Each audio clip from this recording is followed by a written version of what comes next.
Herzlich willkommen hier aus Köln. Welcome to gamescom. For the first time, Xbox Game Studios, Activision, Blizzard and Bethesda are coming together here in Cologne to bring you what you want. More new games. And we've got our work cut out for us this week as we showcase the more than 50 titles on display and the many ways to play that makes Xbox the best place for gaming. And to do all that, we've assembled an international squad because with this many titles, we need reinforcements. That's right, Lena. You need a crack team of gamers willing to play and properly fan out over the latest titles. It's a tough job, but somebody has to do it. So get yourself ready for some interviews, live gameplay, and some big announcements across Xbox consoles, PC, and cloud, plus all the latest titles from Game Pass and PC Game Pass. You know, in fact, Henry, we've already seen the brand new game mode reveal for Forza Horizon 5, Hide and Seek, at the top of the show. And remember, that launches on September 10th on Forza Horizon 5. But first, it's over to Charlie.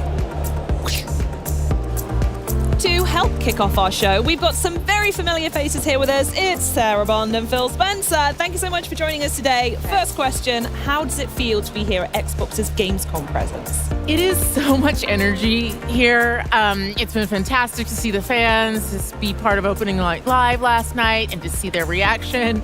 This booth, and I have no idea why we're calling it a booth, because it's not a booth. It's an entire wonderland. It really is. It's an underestimation calling it a booth, right? With experiences, with games that you can play, things you can see, incredible photo opportunities is fantastic. So to see folks pouring in and experiencing it, and it reminds you of what makes this industry special, which is all about celebrating games, the joy they bring, and the people who make them. It's, for us, our first Gamescom with Activision, Blizzard, Bethesda, Xbox all here together. So there's definitely something special. All the teams have gotten together, and I think there's just such great representation. I'll also say the industry has gone through a lot of transition with our shows, and seeing Gamescom as strong as ever with fans, consumers coming in, all the creators that are here, strength across Europe. Like, we need more of this in the industry. I'm glad we're here supporting. And it's just awesome to see how the gamers show up to support this show. Bigger and better every year. We love to see it. Before we come to the booth, though, I actually want to talk. I saw you both were at Opening Night Live yesterday, and there were some pretty amazing reveals and news in there. So what was it like? I couldn't get a ticket, unfortunately, but what was it like to be in the room with that live reaction? There's nothing better than being in the room with the live reaction and to just see people marvel at the things that are being made, all the work being showcased, and folks put so much work into bringing that forward. I'd say for me, it was really cool to see Game Pass titles in the show. I think we had over a dozen titles that are coming to Game Pass in the show. We just have a fantastic lineup. But I was especially excited to announce that Genshin Impact is coming to Xbox. Yeah, that's my one. There's some pretty cool Game Pass rewards that are going to be part of that. Nice. There's going to be full cross progression, and it's also going to be on cloud. So that one was a real highlight for me because I know so many fans are excited to enjoy that on the Xbox. I love when creators are making new things, and you have to be really brave to come to a show, maybe before you're done, show your game, get the feedback. Teams that are creating new games. I thought the diversity of games at the show was awesome. Oh, absolutely. From big, huge games to smaller games, things we've heard of, seen, things we hadn't heard of. I also have to say Genshin, we got to meet with the MiHoYo team earlier in the day, and they had such excitement for their announcement, and it was nice to be able to support that. Oh, fantastic. And obviously we can't talk about Opening Night Live. We saw some amazing new stuff from Indiana Jones and the Great Circle as well as that exciting release date. We also saw the news about PlayStation as well, which is really cool. I'm really interested in that. So I want to know how this connects back to Xbox's perspective on how and when this approach happens to other titles. I mean, I'll start just saying Machine Games is doing such a nice job with that game. I thought it showed really well. And that's the most important thing is quality of the games, teams that are getting support that can go build the game. And it was just nice. The long gameplay segment that they had, I thought was fantastic. Going to the PlayStation announcement, obviously last spring, we launched 4 games, 2 of them on the Switch, 4 of them on PlayStation, and we said we're going to learn. We said we'd watch. I think at Showcase, I might have said from our learning, we're going to do more. What I see when I look is our franchises are getting stronger. Our Xbox console players are as high this year as they've ever been. Amazing. So I look at it and I say, okay, our player numbers are going up for the console platform. Our franchises are as strong as they've ever been. And we run a business. Like, it's definitely true inside of Microsoft. The bar is high for us in terms of the delivery that we have to give back to the company, because we get a level of support from the company that's just amazing in what we're able to go do. So I look at this, how can we make our games as strong as possible? Our platform continues to grow, both on console, on PC, and on cloud. And I think it's just going to be a strategy that works for us. And the last thing I'll probably say is I think as an industry right now, there's a lot of pressure on the industry. It's been growing for a long time, and now people are looking for ways to grow.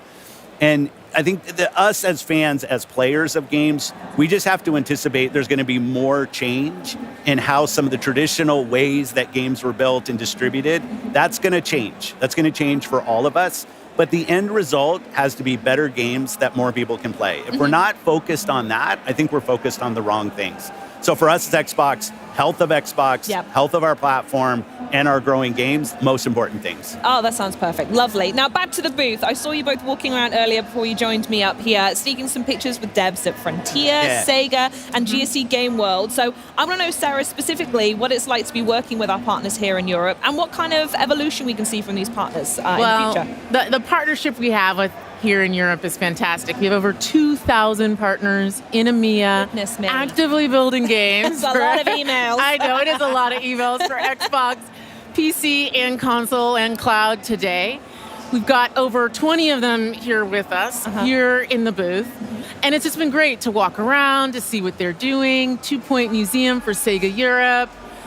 We've got the S.T.A.L.K.E.R 2 team, GSC Game World, back with us, supporting them over the last couple of years has been a real highlight. So to get to be able to play their game again here is fantastic. We just walked over and checked out Winterboro, which is the a very, mouse very game. special. Oh, they look so cute. I'm very excited for that one. And so it's great to be able to grow here with the partners that we have in Europe. Amazing. And it also comes, as well as the amazing support you've got for local devs, is there's such a huge play base here in Europe as well. Yeah, absolutely. So what kind of special stuff are you seeing from us over here? I mean, Europe's always been really important to Xbox. It used to be we treated this almost solely as a PC show. Well, I'm old enough that I'll remember we used to kind of take E3 and just show it again. Like, this was back when we didn't really treat Gamescom with the respect that it deserves. Then we were focused more on PC. Now what we find here is putting our games on PC, on console, really matches to the diverse player base we see in Europe. Like, some of the strongest franchises on PC are from here. You have great console support. So the most important thing for us is to show local support for creators, to put games in the hands of people. One thing that's great about Gamescom is you can come and you can play the games. You can feel what it's like to play S.T.A.L.K.E.R or Vessel of Hatred from Diablo. Like, you get your chance here. And I think that's something special about this show, and it's so accessible to so much of Europe.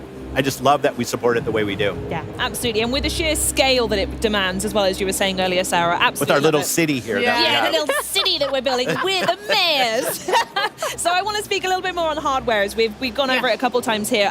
Since I've not spoken to you since the showcase at all, which is criminal in and of itself, but we saw the 3 new options for the Xbox Series X and S. So I was wondering if there's a little bit more information we can share about that. Well, pre-orders are starting today. Yes, Sarah. All right, yeah, get yours in. We're launching on October 15th in select markets, and we also have some very cool accessibility options, which we're going to be talking more about later today. And for holiday and the rest of this year, some very cool console wraps that you can get to adorn your console as you may choose. Christmas list sorted then. Thank you very much, Sarah. Okay, console options done. We're going to hear they'll be coming just in time for Call of Duty Black Ops 6, which is amazing. Cannot wait for that. Looked so good last night in the show. Yeah, oh Fantastic. my goodness me, it was just the campaign silence. from Raven, I thought was just awesome. Oh, absolutely fantastic. Talking of games, I do want to know though, what are you going to be playing? Is there anything you've got your eye on? Last year we spoke about Retold, and I wanted to give you an update, and everyone at home, that I have now 100%ed Little Kitty Big City, and it is quite possibly the greatest game of all time. But yeah, is there anything on your backlog that you need to catch up on, or anything coming up soon you want to dive into? Well, the Game Pass lineup is making the backlog extraordinarily long. Unforgivable. And it's getting even better this year, both on console and PCs. We've got Aura coming. We have Age of Mythology, Flight Sim 2024, which looks incredible. Oh, yeah. Black Ops 6, of course.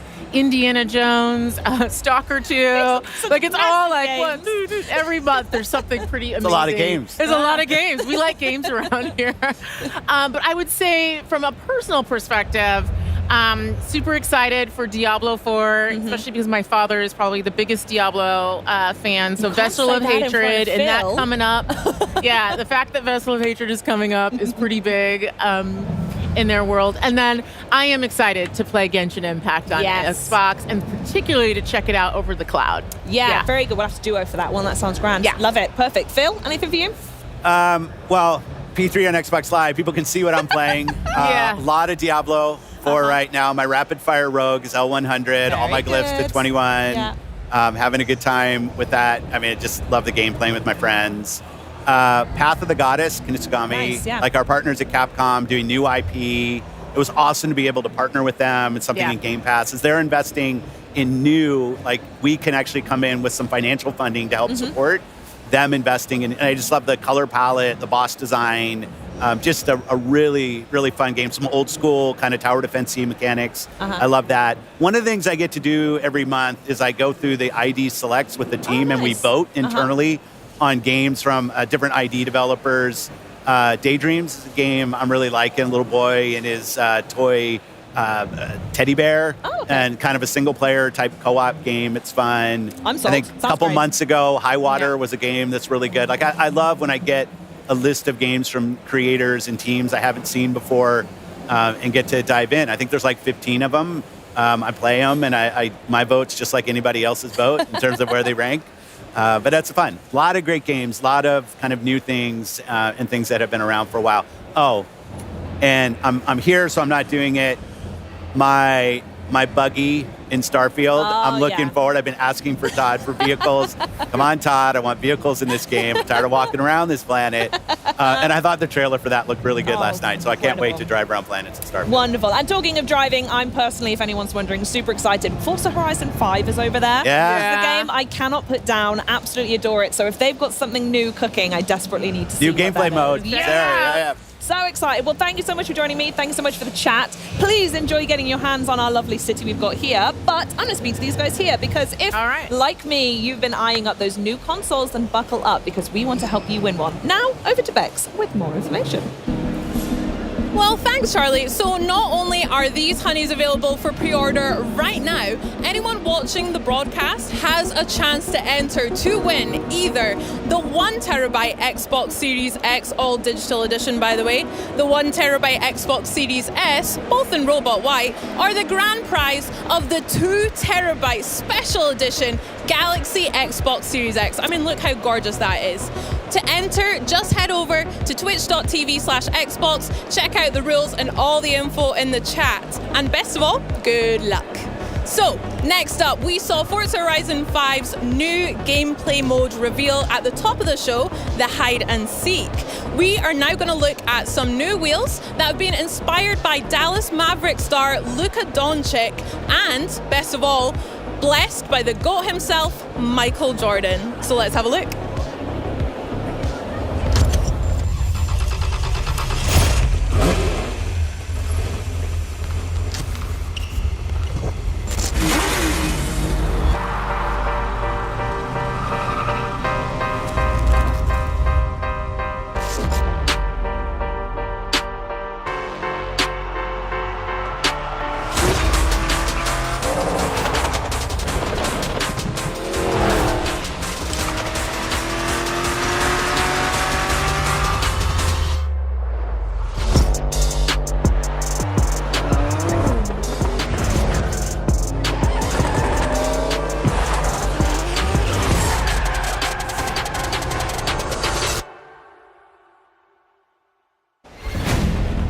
everyone. It is an honor to be here at Gamescom, representing the incredible work of our teams around the world. We have a lot going on here in Cologne on the show floor. Right here behind me, attendees can experience the demo for the Diablo IV Vessel of Hatred expansion. We are also excited to be speaking with our global community here on the Xbox broadcast over the coming days. During Opening Night Live, we shared that this is a massive year for Blizzard, particularly for World of Warcraft. The most ambitious creative endeavor for the team since the game's initial release almost 20 years ago begins tomorrow, with early access kicking off for our latest expansion, The War Within. And tomorrow, Senior Game Director Ian Hazzikostas and Associate Art Director Tina Wang will be sharing more about the team's work on the expansion and the role it will play in the 3-part World Soul Saga. Last night, we also gave an overview of some new features coming to Diablo IV, Vessel of Hatred. And we know you have a lot of questions. So Diablo General Manager Rod Ferguson will be getting into the details of the new features coming with this expansion, and we'll share more about what's coming to Diablo Immortal. We're so excited to be here at Gamescom with Xbox and with all of you. Gaming is at its very best when we share our experiences, and on behalf of everyone at Blizzard, thank you for being a part of our legendary worlds alongside us. Now, before I go, I want to leave you with a parting gift from the Overwatch team. The origin story for our latest hero, Juno, now available in Season 12. Enjoy.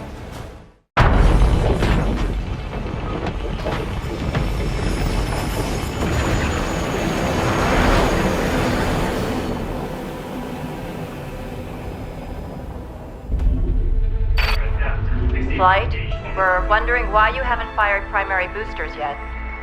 All systems appear optimal. I just need a minute. It is so hard to say goodbye to the only home I've ever known.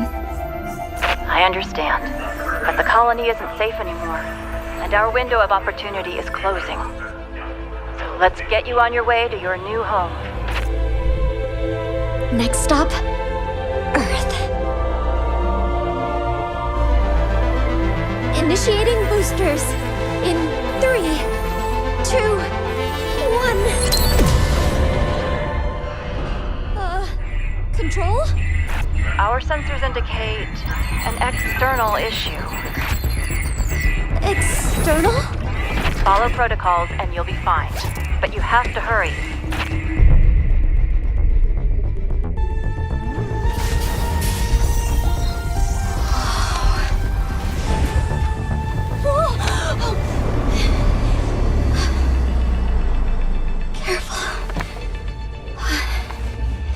I'm going to find a way to save you. All of you.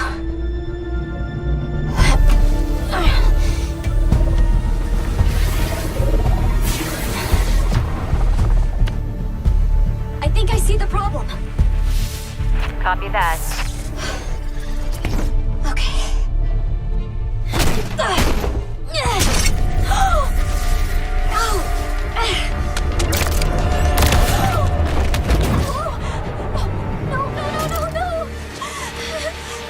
Don't panic. You're okay. I am definitely not okay.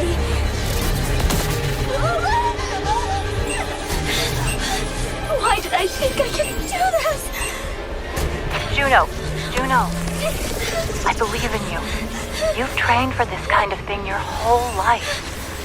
You have all the tools you need.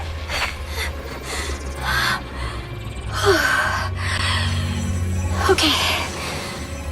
All right. I have all the tools I need.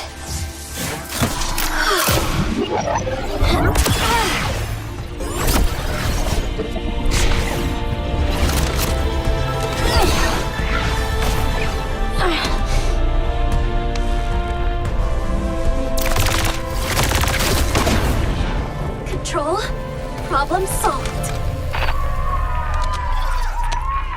Hear that? We're all so proud of you. I want you to live a long, happy life on Earth, sweetheart. Always remember, I love you.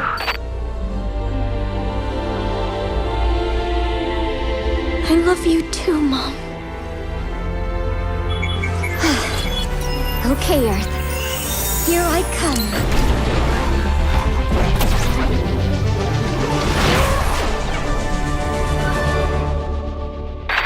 Attention, unknown craft.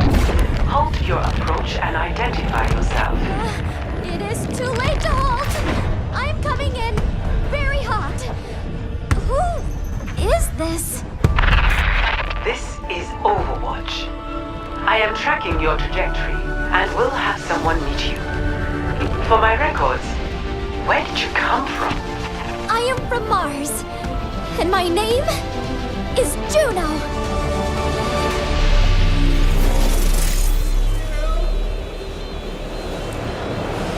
It's one of the fastest selling games in Blizzard's history, and it just made headlines again at last night's opening night live. And here to give us an exclusive look at Diablo 4's newest expansion, please welcome General Manager Rod Ferguson, Systems Designer Aislinn Hall, and Lead Game Designer Rex Dixon. Welcome, guys, to Gamescom. Thank you for having us. How Great to you be guys all here. doing? Yeah, it's exciting stuff. Now, for those of the people out there that might have missed what happened last night, why don't you clue us in? What exactly did you just do? Yeah, well, last night was exciting. So our game director for their Vessel of Hatred expansion, Brent Gibson, got on stage and he talked about something that we've been going even deeper on the expansion. You know, we've talked about the Spiritborn, the class, we've talked about the new zone, Nahantu, talked about the new story campaign, but we're like, there's even more in the expansion than that. And so we really want to get into like different ways that people want to play the game. And so we introduced the Undercity of Kuras, which is our new dungeon, which Rex will talk about. We have our new Dark Citadel, which is our multiplayer co-op. And then the big thing was our trailer last night for our mercenaries.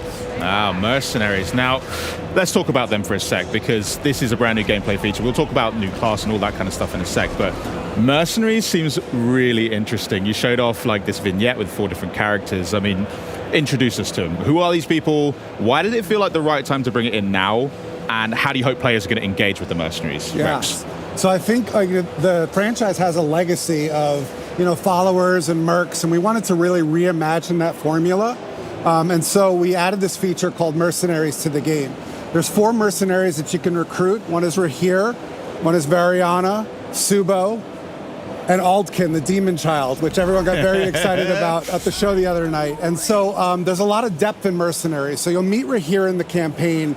He'll introduce you to this hideout called the Merc Den. And within the Merc Den, you can find these quests. You have to go on these story-based quests to actually acquire the Merc in order for them to party with you. So each Merc has his own backstory, his own personality. And then once you acquire them, you can bring them into your party with you. And essentially it facilitates a way that solo players never have to feel like they're alone again. Because now they have this friend, this partner who can adventure with them. And so one of the ways that you progress your Merc is you have each Merc has their own skill tree. And you can sort of pick and choose which skills you want them to have. And it's a really nice way to complement your build. So whatever build you're trying to go with, you can have the Merc set up so their skills kind of match and overlap with your own. We also have a system called rapport. The more you work with a Merc and the more you adventure with them, the more they can sort of give you more benefits and they can kind of grow in power. And so once you go back to the Merc Den, you can actually get custom rewards that you can only get by progressing your Merc, building up that rapport in order to access these really awesome rewards at the end. And then, so I'm going to have to be best friends with a demon child if I want to see the good stuff. Absolutely. All right, I'm in. And then this last feature we have is called reinforcements, where let's say you don't want to have a Merc in your party all the time. You can actually say, when I use this skill or perform an evade or something like that, I want this reinforcement Merc to jump on the field, perform an action, and jump back out again. Yeah. So there's a lot of depth, a lot of fun, and some great storytelling in the Mercs feature. Just to check, so Mercs, you can equip one at a time to complement your character, but you can access all of them and try them all out, see which one works best for you. Correct, and you can mix and match your combo, so you can have 2 Mercs, and one is your main Merc and one is your reinforcement. Oh. And if you're in a party, the party leader can bring a Merc with them. Sick. Yeah. So 5 things happening, because there wasn't enough on screen already. I agree. Yeah, great. Well, have you got any particular favorite Mercs that you like playing alongside? For me personally, Rahir, because Rahir's a dad, and his daughter is introduced in the campaign flow. Oh. And so I kind of like associate myself with him because I'm a dad as well. I got 2 boys. Right. But also, like, I have a problem when I play Diablo, and I'm always speccing into damage and DPS at the expense of my defensive skills. And so here has this buff called Resiliency, which actually increases your armor, increases your defensive buffs. And so I actually rely on that to stay alive when I'm playing the game. Nice. Aislinn, how about yourself? Yeah, I absolutely love Varjana. She's just totally wild. She's a butcher who's also a former cannibal, which is just crazy. Yeah. And I love playing aggressively. You know, I love building momentum and moving forward. And she has a kill streak mechanic, and that complements that very nicely. I like it. Rod? I mean, the Demon Child. I think it's such a unique character in our world, and that explosive power, and the fact that it has the sort of the two sides, the human side and the demon side, is really cool to sort of complement the variety on the battlefield. Okay, well, you've picked 3. I'll take the one left over. Subo. Yeah, I'll pick Subo. I mean, who doesn't love a drunken archer, really? I mean, that's... Exactly. Thank you. Well, that sounds like a lot of fun, but now, as promised, why don't we cover some behind-the-scene looks at the making Diablo IV Vessel of Hatred. Check this out.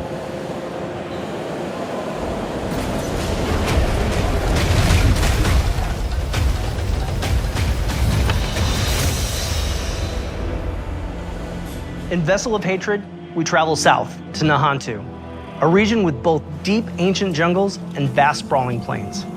It's the last stretch of land in Sanctuary's eastern continent, and we've packed it full of experiences for every type of player.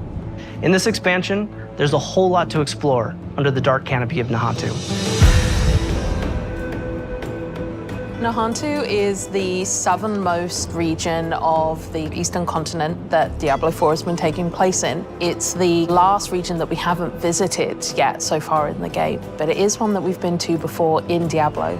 There's lots of new areas. We have 6 in total. 4 of them are jungle themed, and then we have 2 that are Red Rock Canyon, but each one of them has their own unique identity.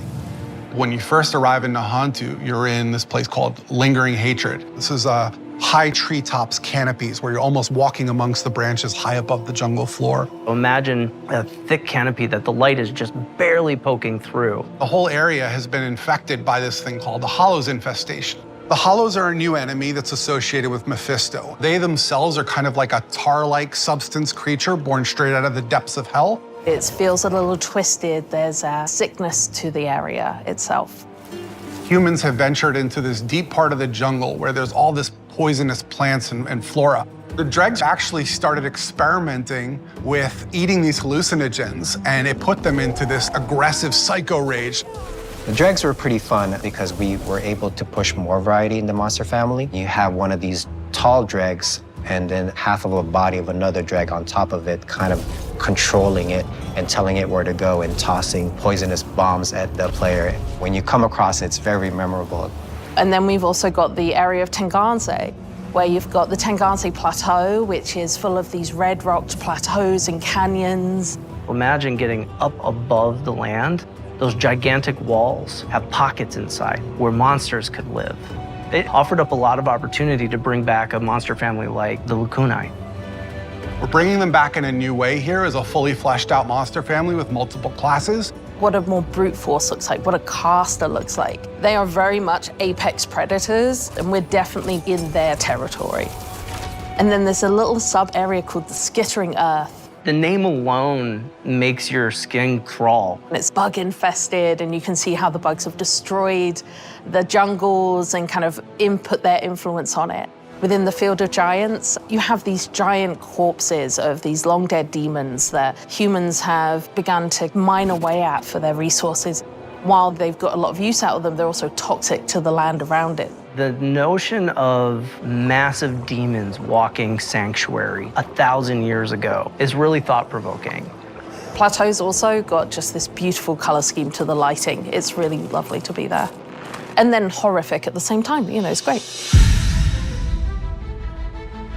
The mercenaries in Vessel of Hatred are a group of people who we like to describe as ordinary people with extraordinary skills. They have the same level of will to fight against the demons of hell.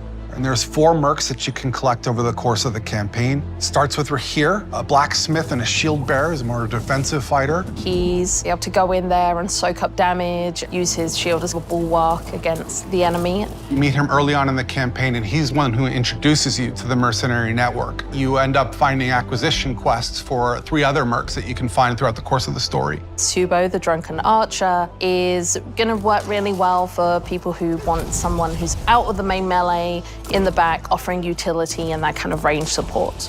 Then we have Ariana, a berserker crone, who's a melee combat fighter, close range. She's got a really cool combat meter, a massacre meter, where you need to keep killing enemies to get the meter to be filled. She's got a bunch of really interesting utility skills that you can kind of build in. Finally, we have the demon child S.T.A.L.K.E.R, who's a magic user who can transform himself from human form to demon form and join you in combat.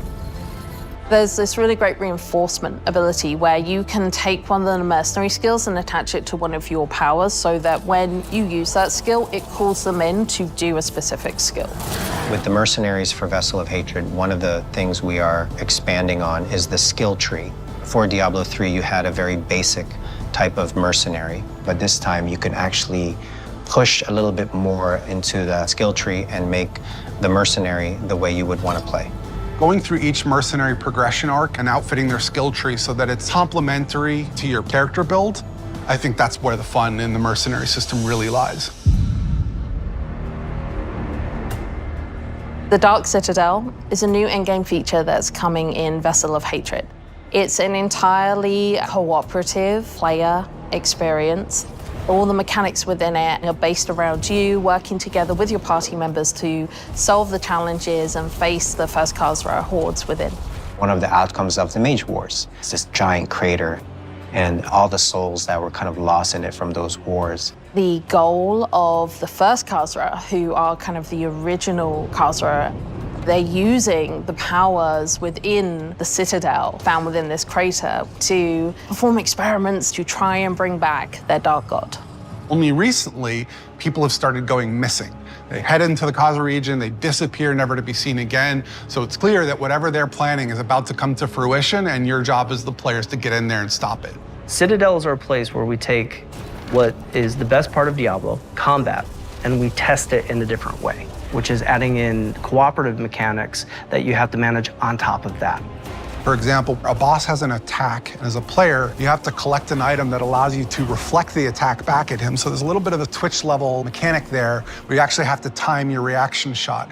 What's interesting about it is when you get multiple people in there, we're each responsible for reflecting that shot once, so we all have to sort of master the timing of that move. You can't do that kind of thing without coordinating as a team, and that's sort of the example of what Citadel gameplay feels like. When designing the Citadel, we designed a lot of really cool bosses. And so one of the things that we did is we took that design and made like armor sets for each of the classes. That way you feel like you took their armor and you feel like you're wearing a little bit of them after your victory. We also have a currency that's dedicated to the Citadel, where as you play through, a vendor can be interacted with to buy custom cosmetics that are unique to the Citadel. You can play with 2 people, but the ideal experience is for 4. In order to facilitate that, we've built an all-new Party Finder feature, and the community has been pretty vocal about wanting this for a long time. It made a lot of sense to us to pair it with this new Citadel mode. It really is an activity that's geared towards people who love to play together with their friends or with strangers and enjoy that cooperative gameplay. I cannot wait for players to get into the world. I'm really just excited for people to see all the little hidden storytelling elements that the team has fit in. There's interesting things to find and see and discover around every corner, and it's just a really great experience getting to explore Nahantu.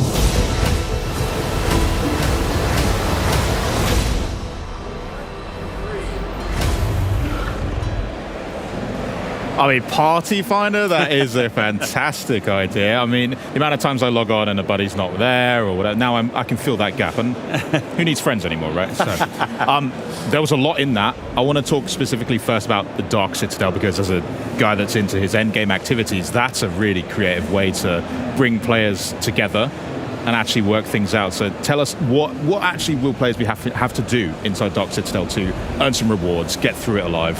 So it's really a unique model for us. And again, Dark Citadel is built towards endgame. And we're doing more in Vessel of Hatred to push players through the campaign and then into the end game, where we think some of the best content is. So Dark Citadel will require at least 2 players to get through, and requires a lot of communication between players to overcome challenges. Every week there's going to be updated rewards, so there's always a reason to go back and do it again, because there's going to be some new stuff in there, including one very big fan requested feature, which is our scroll of retempering. So no more bricked items. You'll be able to apply the scroll and get all new tempering charges on that item. So I know everyone's very excited about that, and Dark Citadel is the best place to go to get that. Excellent. Well, there is a lot in that, but it isn't the only thing that you're launching on October 8th. So what else we got to look forward to? Yeah, so on October 8th, we're also going to be launching Season 6 alongside Vessel of Hatred. And Season 6 is going to have a ton of content that's bespoke. It's totally separate and unique to Season 6, and it's going to be free for all Diablo IV players, which is awesome. Nice. We're going to be talking a lot more about the details of the content of Season 6 in the coming months, but there's not going to just be new content coming in Season 6. Alongside Season 6 and Vessel of Hatred, we also have major character progression updates coming to Diablo IV. I'm going to have to ask for some specifics, surely. That teasing me too much. What else you got? Yeah. So if you're familiar or you've played Season 4 Loot Reborn, you know we did a lot of itemization changes that kind of fundamentally altered a lot about how you're playing the game and how you're getting rewards.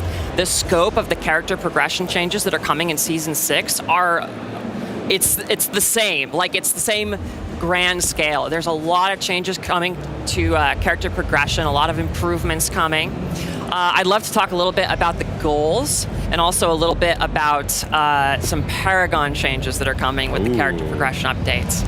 Yeah, so really when we were thinking about these changes, we took a bird's eye view and we wanted to think about how can we make put the power in the player's hands of how they want to interact with the challenge that Diablo IV provides in the game. We wanted to make sure that you could opt in to your challenge level that you're comfortable with so that you can set your own pace in any activity throughout all of Diablo IV. And so we've applied, basically, if you've played Season 4 Loot Reborn, or you've played some in Season 5, you might be familiar with the Profane Mind Cage.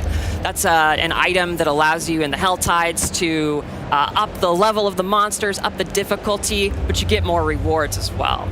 And we've kind of applied that philosophy throughout all of Diablo IV. You can kind of opt into your own challenge and then get more stuff because of it. Sick. And then alongside that, we also have a lot of changes coming to Paragon. We wanted to add depth and choice to the Paragon system, but we know that it's pretty daunting for some people, right? So we wanted to make sure that while we were doing that, we weren't increasing the complexity, right? We want to make sure that it's still very, that it's an approachable thing, but there's a lot of cool stuff you can do with it. And I could go on forever and ever and ever about this for hours. But we're going to have a lot more details in a developer live stream on August 29th. We're going to have a campfire chat where we're going to be talking all about the specifics of these things. Awesome. I'm absolutely buzzing to see it. I mean, the best way to phrase it is like what Season 4 did to loot, Season 6 will do to progression. Excellent. And the thing too, but just go back to the Party Finder, there's things that people look at, like what's part of the expansion and what's not. Party Finder is coming to the game, not just to the expansion. So, great. And what's great about it is not only can you access it through the social menu that you can see, or you can access it through your remote wheel, you can actually access it from the map. So when you say, I'm going to go do this dungeon, you can say, and list it as a party that people come join me in this dungeon. So it's a feature that's going to apply to the entire game. Excellent. Yeah, and I should also mention, in addition to Dark Citadel, we have another mode that we're bringing to the table, which is called Undercity. And Undercity is a time dungeon where you want to beat it before the timer runs out. And that mode has modifiable rewards. So you get these things called tributes, and depending on which tribute you use, you can modify and scale your rewards with the difficulty. It's a really cool mode. We're really excited. And one of the reasons we built these two modes is this concept of new ways to play. Right? People love our game. They love Nightmare Dungeons. They love Whispers. They love Helltides. But what we really want to do is make sure we have enough canvas so that every user can find something that is uniquely suited to them. And that's what New Ways to Play is all about. Me and my friends, we just love being able to have a bit of choice, which is really fun in Infernal Hordes in the current season, for example, and being able to tailor exactly how messed up we want this level to get is really fun. So the fact that it's getting applied to more aspects of Diablo that's awesome to hear. But between now and the Season 6 launch and Vessel of Hatred, what other activities can players get up to whilst they wait?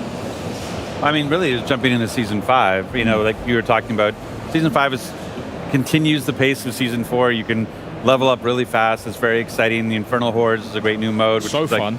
It's sort of a horde mode where wave after wave are coming after you. You can go and fight the Fell Council to get your rewards from that. But that's really the big thing. And just even if you haven't played through the campaign yet, that's one of the nice things about on the Vessel of Hatred is that it is a continuation of that story. So where Neyrelle left at the end of the game, you can pick that story up and you get to continue and play. So if you haven't played through the campaign yet, now's a great time. And I would be, I have to also do the pitch, right? Like, go on. It's an awesome time to pre-purchase the expansion.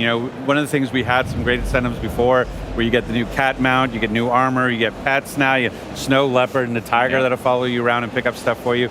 But with last night, we actually added 2 more, where not only do you have angel wings that we had before, we added demon wings last night. So if you've already, so if you've already pre-purchased, you'll get your demon wings. They're coming, or they're there. But it's a good time. And then we actually added with the deluxe and the ultimate edition, we've actually added 1 month of ultimate game pass. So if you haven't jumped in yet, or if you want to add an extra month onto your subscription, pick up the pre-purchase, and you'll get an extra month. And I already got my code last night. I watched the show, got back to my hotel room, and there was my code for a month of Ultimate, so it was awesome. Now you got to find some other games to play while you're on that as well. In between Diablo. Is that possible? I don't know if that's possible. That's true. I mean, I've already put in quite a few hours into the current season, and it's so much fun as is, and I just can't wait to see the Season 6 drop as well, and Vessel's looking great, new class as well. I mean, thank you so much. I don't know what else I'm going to play in the meantime. You guys have just killed all my free time. Well, it's great.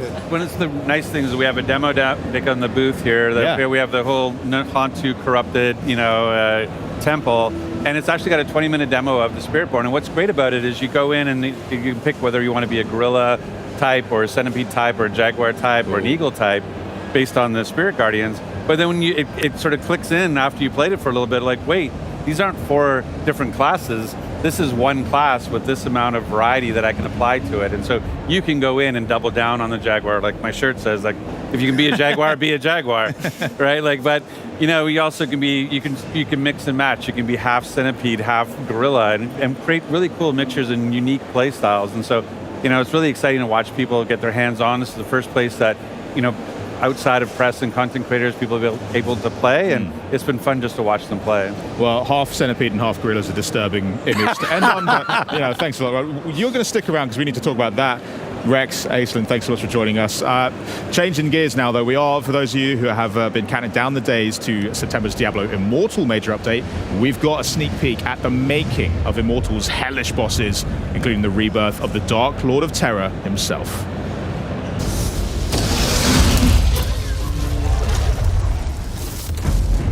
Are unspeakable horrors that you are fighting. Our boss experiences aren't something that you can get in any other game. We are giving players this heightened sense of horror. We have to deliver the player with experience that they're the hero. I think the spectrum of bosses that we have definitely hit everybody's personal horror stories. So we're like 50 bosses now. Some of our bosses in Immortal are incredibly deadly. And we're really proud to be able to actually have the ability to bring Diablo back into our universe. Everything that Diablo does, everything that Diablo says needs to be unnerving, terrifying. It is going to be a very, very difficult battle. The music changes, the environment changes, and all of a sudden, you have to fight for your life.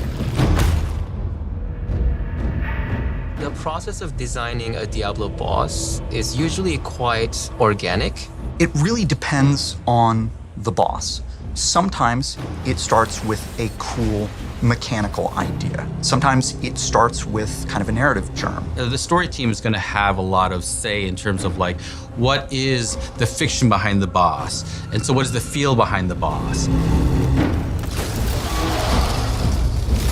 In some zones, we are going to lavish incredible build-up on a boss, especially the final boss. In Tristram Cathedral, before you fight Albrecht, the first Shardborn, there's a whole quest line that has you exploring the ruins of Leoric Manor and learning about his past. And so at the end, when you face him, there's this context and kind of a richness to the things that he is saying to you. Your flesh will hush the voices. That if you are paying attention to the dialogue, will maybe resonate a little bit more emotionally. Do you see how much stronger I've become?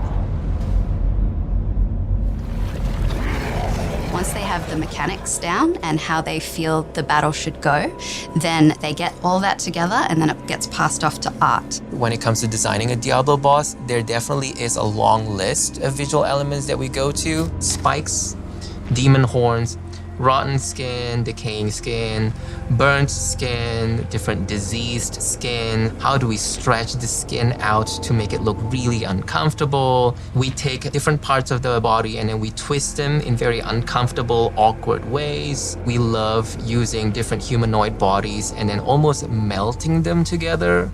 The intention in creating Diablo bosses is to instill a general feeling of unease. So if it starts to feel like we have pushed it too hard, that's usually the comfort spots. We have so many different representations of evil and horror, so no matter who you are, no matter where you're from, you can always bet that there is something in our game that is going to terrify you. So we have many different kinds of bosses in Diablo Immortal. Bosses that are almost too big for the level. They're not mobile. You only see the top half of their bodies. We have tanks where the main goal is to just get this big, giant hunk of meat and beat it up until it dies. We have co-op bosses that are, better with friends, working together as a team to really take on these puzzles that the bosses present. And then we have mind-bending bosses that really change the way you play the game, what your perception is of the boss. But my favorite boss in the game is the Butcher. Bringing the Butcher into Diablo Immortal was quite a journey for us because it is such a beloved character in the Diablo lore. When I was playing Diablo 1 for the first time, there was this shock associated with encountering the Butcher. You open the door, he steps out, he's cleaving you very, very fast. You're like, I've never seen anything like this before. What the hell is happening? I'm dead. We wanted the Butcher to be the real Butcher from the first Diablo. So it was kind of like, how do we bring him into our game and what can we make more special about this particular encounter? Our Butcher is super intimidating. He's a gigantic boss, towering above the player. This is a Butcher that was basically too angry to die. He's just shoving his guts back in. He's got the chain that he throws. He's got the rush, he's got the fire coming out of the ground, and it's just a fun, nostalgic fight.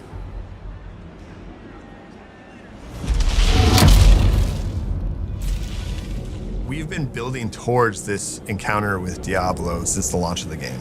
Diablo is the Lord of Terror. His food and drink is the fear of other beings. He has this very recognizable silhouettes with his giant horns on his head and also down his back. He has this very intimidating smile that is signature to Diablo. Diablo having a World Stone Shard means he's entering the nuclear age. He is now walking around with a weapon of mass destruction to bend reality, to perhaps create new realities. The whole team is excited. It's electric. Getting to bring back Big Red and then unleash him, not just on one boss fight, but on an entire zone, on Sanctuary itself. This Diablo is going to deliver a very epic experience, as good as any other Diablo games. It's going to be the best Diablo ever. I said it here first. It is going to be possibly the most difficult battle in the game ever.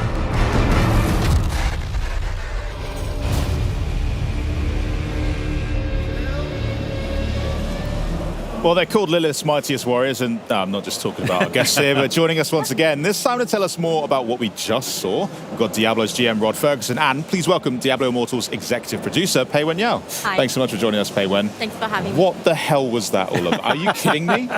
That's got huge implications for the lore of Diablo, because you're bringing him back. Yeah, well, Tell me about this. I mean, it's a thing that I don't think everybody really knows what Diablo Immortal is, really. So let's start with there. Okay, fair. Like, I think Diablo Immortal, the way to think about Diablo Immortal is our free-to-play offering in Diablo. It's a way to bring more players in. We wanted to go where the players are, and we were like, okay, not everybody is part of the mainline Diablo IV world.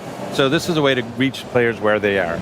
And so we have this great free-to-play, huge campaign, over 11 zones. You get 8 classes. We just added 2 over the last 2 years. Best class. The best, yes. So the best class. With the Blood Knight and the Tempest, our new classes. And so it's really an exciting time. And so the story, the campaign, which is, again, over these 11 zones, is basically you're working with Deckard Cain to beat this demon Skarn.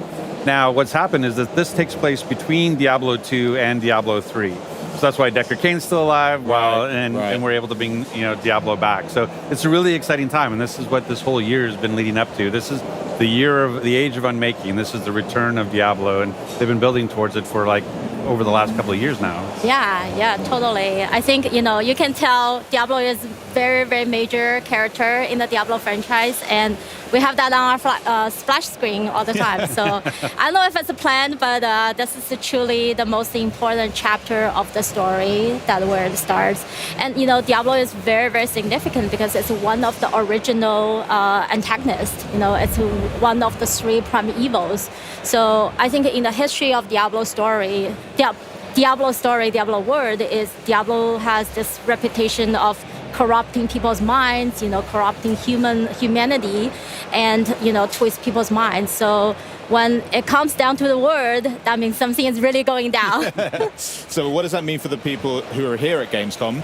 Do they get to experience that now, or what experience have you brought for them on the booth? Yeah, so, well, first of all, we're really honored to be here at Gamescom. Like Rod mentioned, Diablo Immortal is our first take of mobile version of Diablo world, on the phone, on the smartphone. So our mission is to reach more audience, and that's why we come here at Gamescom. Today we brought into a beautiful booth right here. That's great. Yeah, this is one of the most important content and gameplay in our game called the S.T.A.L.K.E.R boss. So S.T.A.L.K.E.R boss in our game is basically it represents your power. It represents your power progression because all those bosses are your power gates. You have to beat them in order to get to the next difficulty level. So as you go through the game, you will feel you're getting stronger, and you're going to more difficulty level. You get more stuff, the loot and the dungeon and the zoom.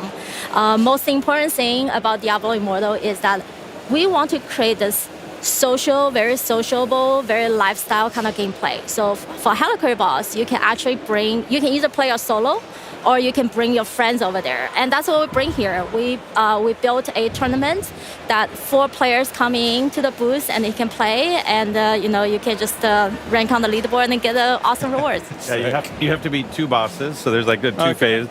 You have to beat 2 bosses, and right now the fastest is about 2 minutes 45 to get through.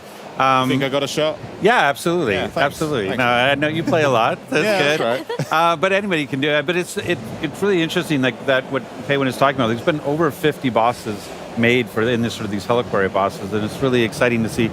It's part of the progression. So it's always fun to have these new and interesting and different types of fights to have. And the fact that it's on mobile, but also on PC, like you can play free to play on PC today, and it's a great experience. So players at home can also still experience the S.T.A.L.K.E.R bosses right now, or yeah. Same content, awesome. Same game, and cross progression, cross play. So tell me about then the build up to Diablo's return. What can players expect to? What kind of content can they get into right now and in the lead up to that content dropping? Yeah, so next few months is going to be, like I said, it's going to be the most exciting story chapter of Diablo Immortal. It's going to divide into, like the main quest line, the storyline is going to divide into 2 parts. So we're going to keep some in the future, but the latest one that is going to come up is in September. It's a release we're going to call, we call it Crucible of Justice. This is where the story, we're going to review a very, very powerful weapon. It's called the Eldrim. It's a holy sword. And the player is going to go through the mission, the quest of purify that sword, and that sword is the secret weapon to kill Diablo. So you have to find the sword and purify it, goes through the ritual. And for player, the ritual, I think if you play Diablo Immortal, player is the hero. You play the hero, you save the sanctuary, you save the humanity, but the sanctuary is corrupted, it's dark, and that darkness casts into players as well. So the ritual of purifying this Eldrim is actually a symbolic move of player that they willing to sacrifice themselves for the humanity, and that they want to prove themselves to be worthy to use the Eldrim, the holy sword, to kill Diablo. So that is the first part of the September release, and then we're gonna save the second part to the December, our holiday time, and we're gonna release the second part, which is the most exciting part, that you're finally gonna face the Diablo. And with the Diablo boss itself, we also introduce a amazing zone. It's called the War's Crown. Zone is one of our very, very important content in the game as well. It's beautifully designed. Not traditional concept of beautiful, but it's... I don't think I've ever heard the word skin used so many times.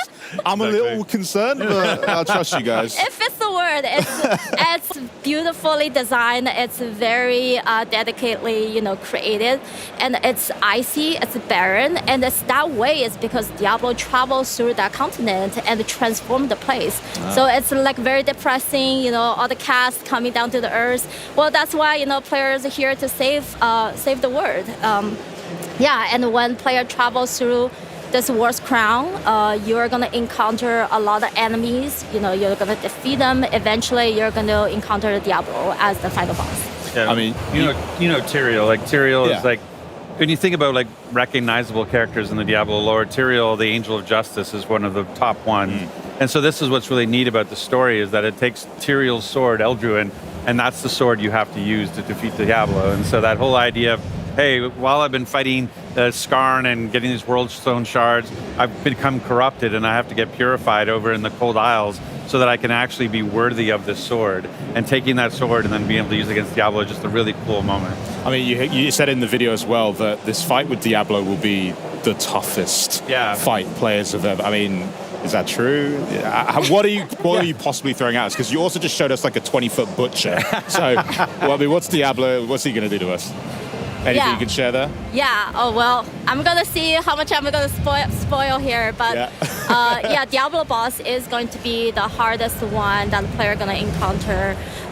Because Diablo is such a classic character, so we still take a lot of, the classic skills from Diablo. So, it's still featuring fire, lightning. So if you go to the battle, have some equipment, have some gears that with the fire and lightning resistance will be helpful. I remember.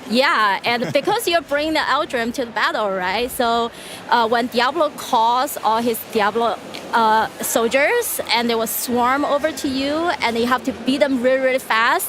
And that beat up of those enemies actually going to recharge your Eldrim. It's gonna make the Eldrim ready to, make it good use. So and by the end, hint, the real end. Oh, come on. The real end, you're gonna see this beautiful cinematics. It shows how player take Eldrim and eventually kill the Diablo. So. That's all so exciting. I can't wait to... Well, I'm going to have to go and set a time on the booth to make sure I get a chance at that leaderboard. But I want to thank you both. So we have the Inaria statue, the really big one that's the size of the... Yeah, man. I want it. You're going to fight me for it. I'm taking it. I can't. They're going to kick me That's out. what we're doing straight afterwards. We're all going down, and I'm going to come out on top, all right? Awesome. Well, thanks so much for joining us. I hope you enjoy the rest of your Gamescom as well. Coming up, though, the team from S.T.A.L.K.E.R 2 is here with the latest from the sequel, Heart of Chornobyl. Sick. Plus, we've also got a look at the newest Xbox accessories that are enabling players everywhere to play the way that they want. And later on, we're going to explore the newest Starfield expansion, Shattered Space, and find out why fans everywhere are setting aside gigs of space to explore even more of this epic open world. But first, do you know what's great? Xbox Game Pass. Yeah, take a look at this. Welcome to the gameplay commentary of our new game, Lonely Mountain Snowriders, which is the spiritual successor to Lonely Mountains Downhill. It's a skiing game in which players need to find their own way down the mountains in a wild and beautiful mountainscape. Our most important new features are a real-time online multiplayer in which up to 8 players can play cooperatively or in a competition, as well as a new trick system that allows you to pull off awesome-looking flips, spins, grabs, or super cool combinations of them all. We focused a lot of the development time on the controls and to make the feeling of carving down the slopes as smooth and fun as possible. Skiing is all about using the terrain in your favor. You need to gain the maximum momentum to do the longest jumps and use the best shortcuts. On top of that, you can also do tricks, ride backwards, or cross rivers and icy lakes. The game features 4 different game modes. The online multiplayer racing mode is all about crossing the finish line first, while in the team mode, you and your team members have to ride and do tricks together to ramp up the highest score and beat all the challenges. You can also pick each other up after a crash and place checkpoints as a group.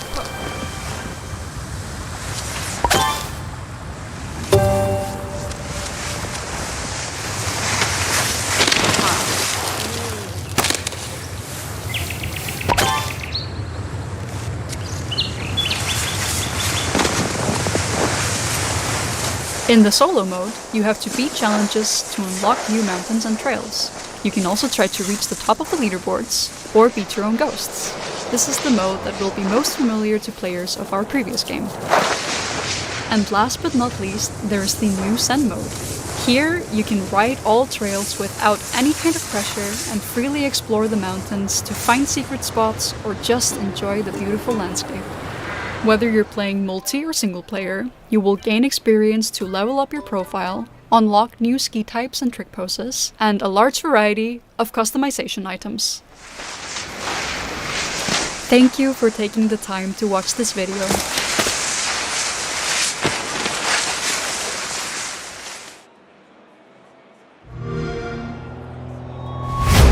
I like it. I'm a cut loose if I like it. I like it. I like it. I'm not a carbon copy. I'm the original. I'm dropping things like heartbeats. I like it. I like it. Like it. I like it. If it's got speed on the gyro, 126 on the island. I like it. I like it.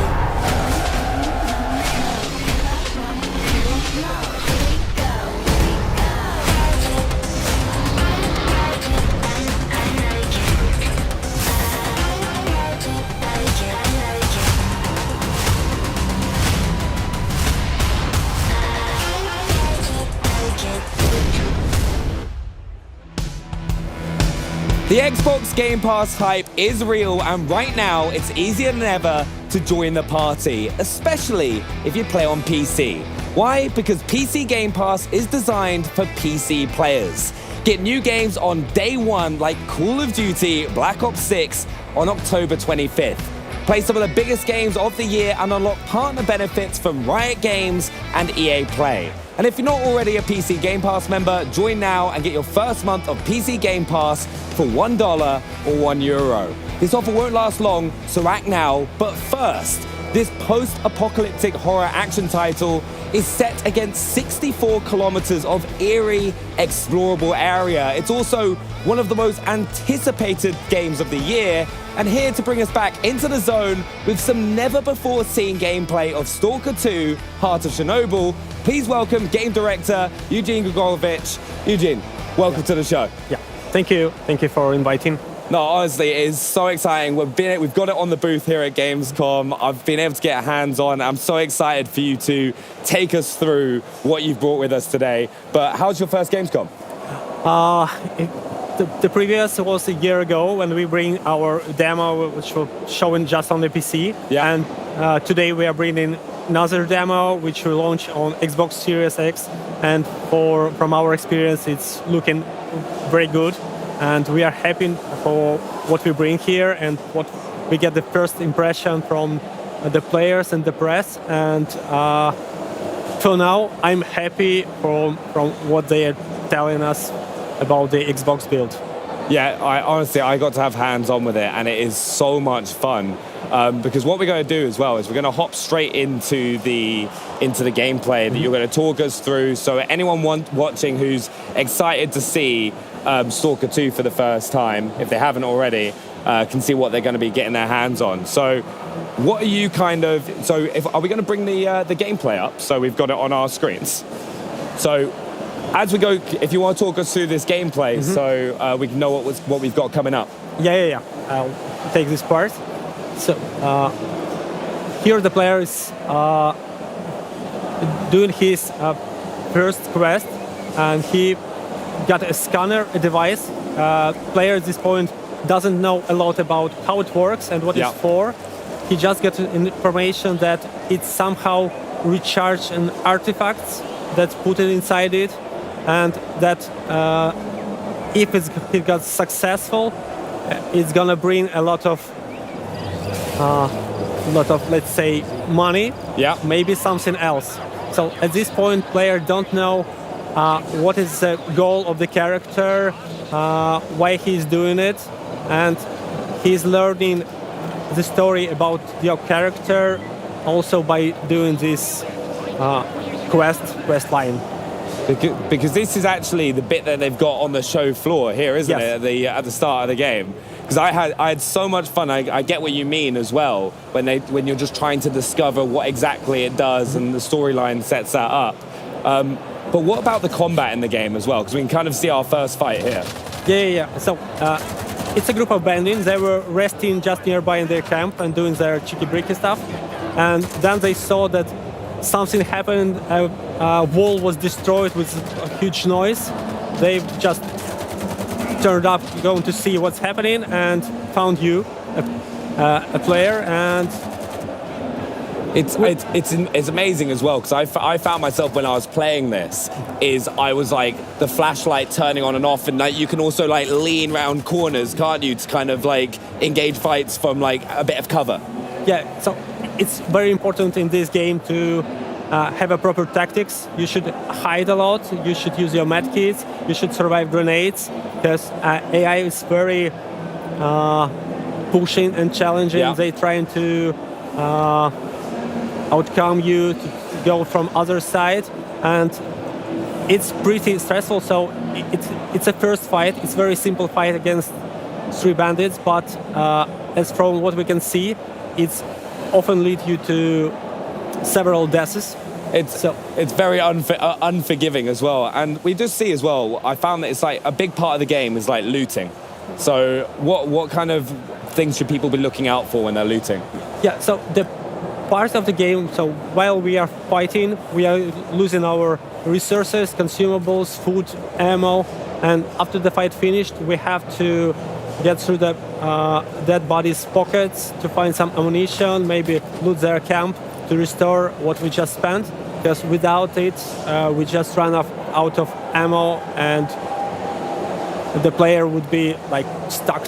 Because that's the big thing I have. I am very trigger happy when it comes to first-person shooters. Like, I fire way more bullets than I should. And then I found myself as well, I was like, I need to go check every building that I can because I need more ammo. Like, what kind of advice would you say for players hopping into S.T.A.L.K.E.R 2 to spend their time in the world? So, the reason why you should discover and look for some stashes in locations is not because you just want to find some items, but because it's interesting to discover this abandoned place where was some living some time ago, and there is some story behind it. And when you are just walking around and looking for the corners, and it's beautiful there, you can surprisingly find something stashed there, because it's an S.T.A.L.K.E.R stashes. They use some stashes for their next journeys, because they can bring like hundreds of thousands of kilograms. They have to make some stashes for there, and players sometimes find them, and it's often rewardable, and often it's very rewardable, because you can get a huge equipment boost by just going to some building you didn't expect to find anything there, but it could be there. That's what I found. I found myself like an assault rifle when I just had a pistol to start with. I was like exploring buildings and found that. But the game also, it looks amazing. Yeah, this is the start of a next fight. The player, we have some stealth mechanics. Yeah. So it's not very as you used to have a stealth in the game. It doesn't offer you like ability to be invisible for enemies. No, they will see you and shoot you. But at least it allows you to get slightly closer, to find better position to start the fight, and or maybe to initiate the fight with a grenade, so it would be easier for you, and then the fight is pretty challenging. Yeah. And you have to watch your hit points and your state, because you could get bleeding, and you have to use a bandage to stop this bleeding, because it's gonna last for long, and you're gonna lose a lot of hit points if you not stop and use the bandages. Yeah, because you have multiple ways of healing, don't you? You've Yeah. got like the bandages to stop the bleeding, but there's like different types of med kits that you can find Yeah, as well. you can have a regular med kits, medical med kits, and an army med kit. Yeah. And they provide additional boosts, but mostly it's restoring the hit points. But also, if you are not in the fight and you just need to recover a small portion of health, you can just eat, and it will also bring you a small portion of hit points. See, that's what I loved as well. I found like there's so much resource management that you have to like pay attention to as Stalker, which really gives you a different challenge. So it's like you said, if you don't eat, you're going to perform worse in gunfights. Yeah, so you have to watch about your state, just like you're watching about yourself. So we try to bring this simulation or atmosphere as you being the real human that goes to Chornobyl explosion area with your backpack, with some food, and you just have to do the same things to survive in the game as in life, because you have to eat, you have to sleep, you have to like you fall, you broke your leg, you have to use some medkits to survive this, and that's what we are doing here. Yeah, no, I honestly, like, it's one of those things. I'd recommend it to anyone. If you haven't had the chance to just play the original Stalker as well, because when I got to play here, you just think and approach gunfights so differently, because there is that like risk element, and some of the enemies, like I was jumping out of my skin because there was like a camouflaged opponent that I came across in the demo here at Gamescom. And like, can you tell us a little bit more about the enemies that we're going to face? Yeah, so the zone is inhabited by different factions. There are factions that came from the first Stalker trilogy, and there are new factions, and they have a story behind them of how they appear, what is their goals, and for the player, it would be interesting to uncover and discover these stories. And it's important to mention that from one walkthrough, the player won't know the whole story. Yeah. So you had to have several walkthroughs to get all these pieces together, or you could discuss it with your friend who choose some other path, and you can share the information about what you see to each other, and you uncover, oh, I didn't expect that it would happen like this. Yeah. So it's, for me, I find it should be interesting for people to discuss their experience with each other. Yeah, we also saw just beforehand, right, we can actually see the scanner going on right now. Can you talk us through this? It's echo scanner, it's a simple scanner, you just beep, and the faster it beeps, the nearer is an artifact. Yeah. You can collect an artifact just by using scanner, and at this point, player faced that Bloodsucker. It's a canonical enemy in Stalker series. He has an ability to become invisible for player, and we found that from the feedback of the players and from what we see that he's doing quite challenging thing for the players, and but also it's very rewarding, because when you start playing the game and you start facing some challenge for the first time, you may die, second time you may die, but after it becomes easier for you, and at some point you become master of the game, and everything is easy for you, but it takes time to learn the game. This terrified me. Like, honestly, I was there going like, wait, at first I was like, what's attacking me? And I was like, how do I counter this? And I was like, suddenly realized there was a camouflaged opponent attacking me. It's like, I love that in this game though, is there are so many challenging enemy, components. Whether you're fighting bandits, whether you're like fighting these sort of enemies. And then I was like looting everything. I became like a loot goblin where I was going into every building and just trying to find as many med kits so that I could stay alive. And there is also a lot of pieces of content just near the locations. This is not a main quest. It's often not a side quest. It's just some encounters or narrative little stories to bring you an experience of discovering this real location, real zone, and it's not a fake world. It's full of small pieces. Yeah. And for me, I find it very interesting to discover. Even if I know the game pretty much, it's still the world map is so huge. So even for me, going back to some locations make me feel, oh, I didn't expect to find it here. Oh, they bring something here also. So for me, it's also like I feel the same wow effect when I discover something for me. You really get rewarded for spending that time to look around the world and kind of try and find those caches, and it's going to pay dividends. Yeah, it's one of the main goal in making this game is to bring as much freedom and allow player to be as he wants to be or she wants to be, to play the role they feel that works for them, and the player could like start being very rude and cruel, and they can act totally different in this game as like a player who wants to be on the friendly side. So there are a lot of freedom.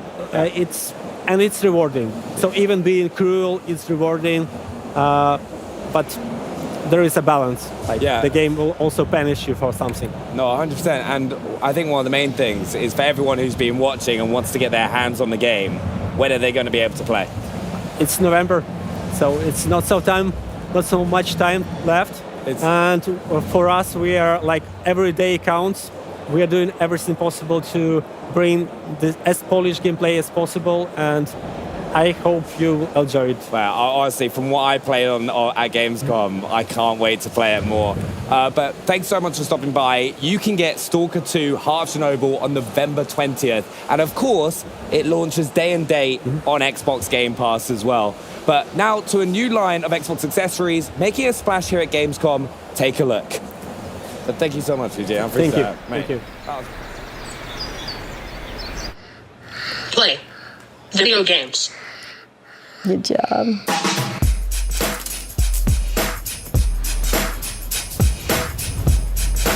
Leo has issues with his motor ability. He doesn't have access to a lot of things. There's so many disabled people that deserve a shot to be like everyone else. I want to be a part of this world. So this is my Xbox adaptive joystick. It allows her to use the controller without using both hands. It just clicked to him. This is a joystick, I manipulate the character, and this is how I'm gonna move myself. You've got every button covered. This is how we do it. This is my thumbstick topper. You can get different sizes, and this is what I use to make it easier to maneuver. You can get files from the Xbox Design Lab. Then you can go somewhere else and get it printed. Be yourself, design it how you want. You're playing with your Xbox controller. Right side, right side. With the Xbox controller assist, when he needs help, when he gets stuck, I can at least hit the gas for him. Then he can control the rest. Having the joystick levels the playing field for him. Your character, he can fly. He can do everything you can't do. He enjoys winning and will definitely let you know when he does.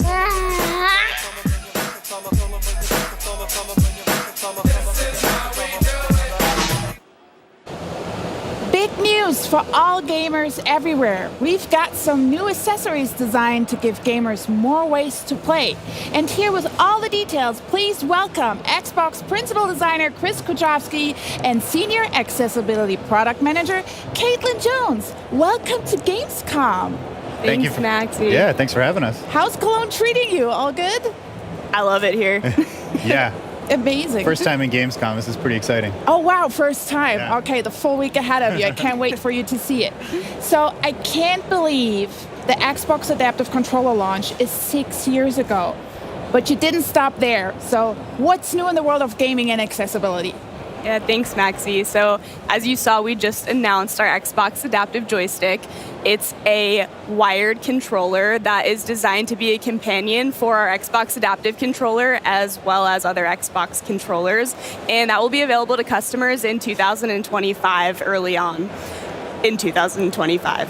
As well as our Xbox Adaptive toppers that you can create with Xbox Design Labs.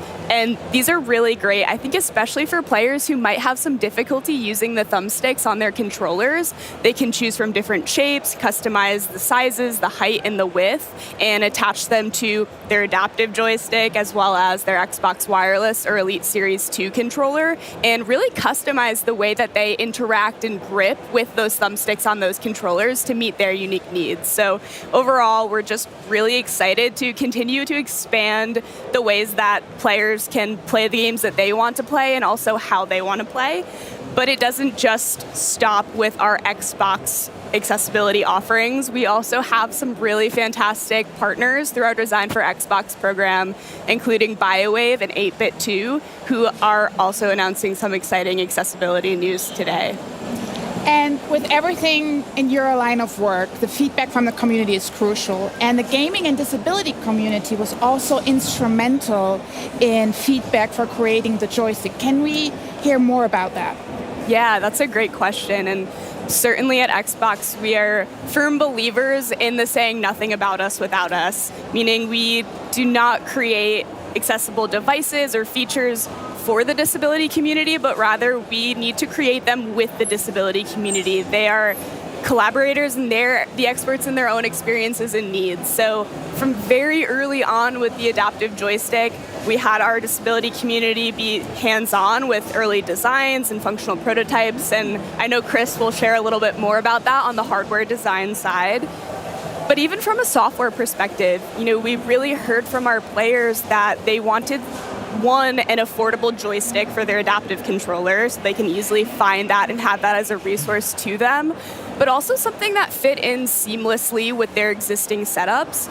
So we knew it was important to create something that was highly customizable. You can remap all of the buttons on the joystick, you can create different profiles, you can connect it to your Xbox Adaptive Controller for a full adaptive setup, but you can also use it without your Xbox Adaptive Controller. You can plug it directly into your console or PC and use it alone, or employ Xbox Controller Assist to link it with another controller and kind of play that way. So all in all, the disability community's involvement is absolutely critical in everything that we do, and we're so grateful to have them as co-collaborators and designers in these processes. So many options. So how did the community feedback inform the final design of the adaptive joystick? Yeah, like Caitlin mentioned, we're always looking for that feedback. And for this device in particular, we actually visited a hospital in Seattle that uses gaming as therapy for some of their spinal injury patients. So what that means is we went there with a box of prototypes, got feedback on the grip size, the shape, the number of buttons, where the buttons were located. They liked some of the stuff, they didn't like some of the stuff, and that's exactly why we're there. One of the most important things that we took away from that meeting was the importance of having the controller be mountable. Lets you put it in a lot of different positions, hold it stable if you're not able to hold the controller in your hand. So we added this threaded insert here that's the same one you'd find on a camera tripod or actually on the adaptive controller as well. And so that really allows you to use non-hand body parts with the controller easily. So we took that feedback and then used it to iterate on the design. Wow. And just curious, how does that process look like of creating? Do you do Do you 3D print prototypes? Do you mold? What do you do? We do both of those things. Usually, I like to start making something that goes in your hand by making it by my own hands. So we'll take a block of foam, carve that away.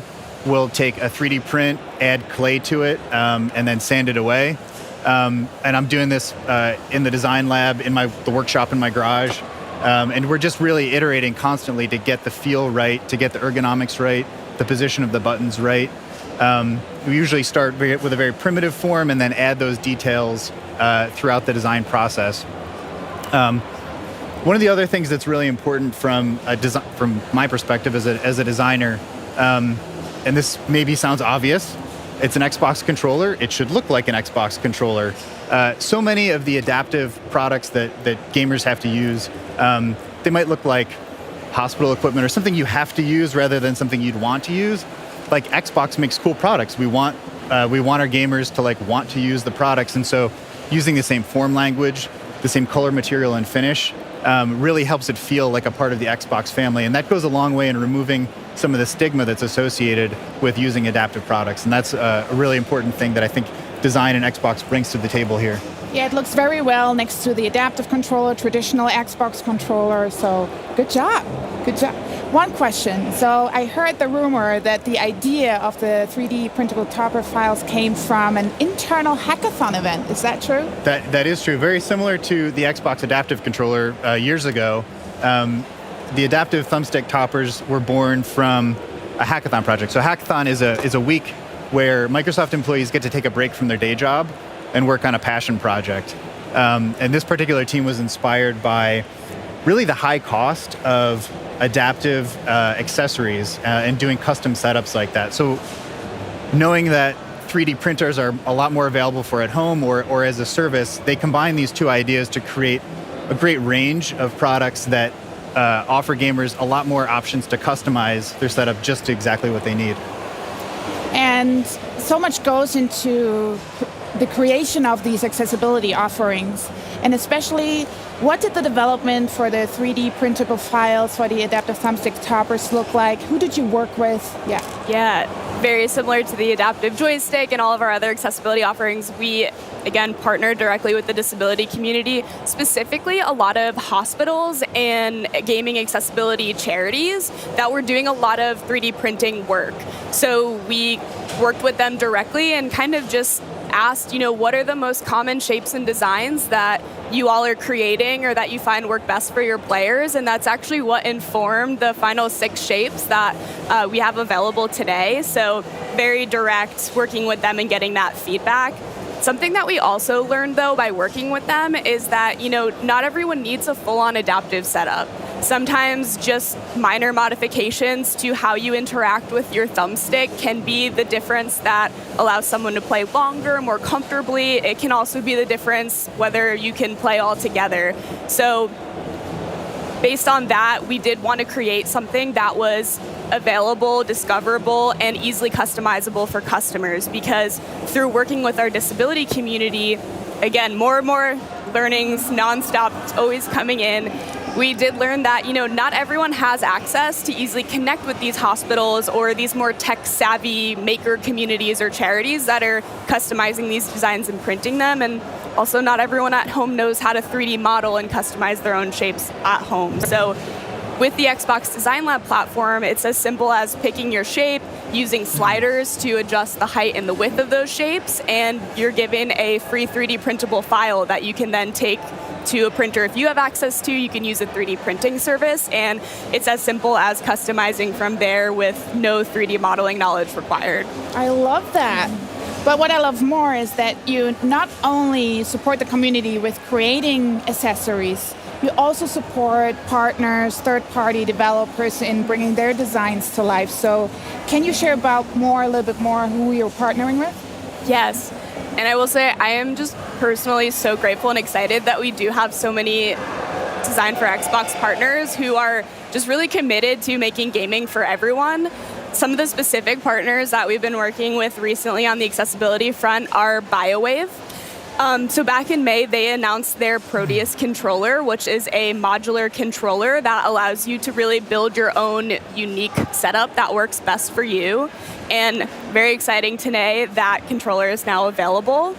In addition to BioWave, 8-Bit Do is both announcing and available today their Lite SE wireless controller. So all in all, when it comes to accessibility, a rising tide floats all boats, and we're just excited that our players have more and more options within the Xbox ecosystem to really choose what works best for them. That's a lot of great news that you have today. So is there any place where we can look up all of the accessibility offerings? Yes, to find out more about any of this accessible hardware that we've just talked about today, you can see the Xbox Wire blog post. Or if you happen to be here at Gamescom like us, you can visit us in the Here to Help area in the Xbox consumer booth. You can get hands-on with any of the products, do some live demos. And if you're here on Friday, you can see Caitlin in a discussion panel in the community area as well. Thank you so much to both of you for coming. And also I want to say thank you so much for making our booth accessible so everybody feels welcome. Thank you. Thanks, Maxie. Yeah. Coming up, we'll get a look at the first expansion from Starfield, find out what happens when nuclear disaster in the quaint British countryside converge in Atomfall.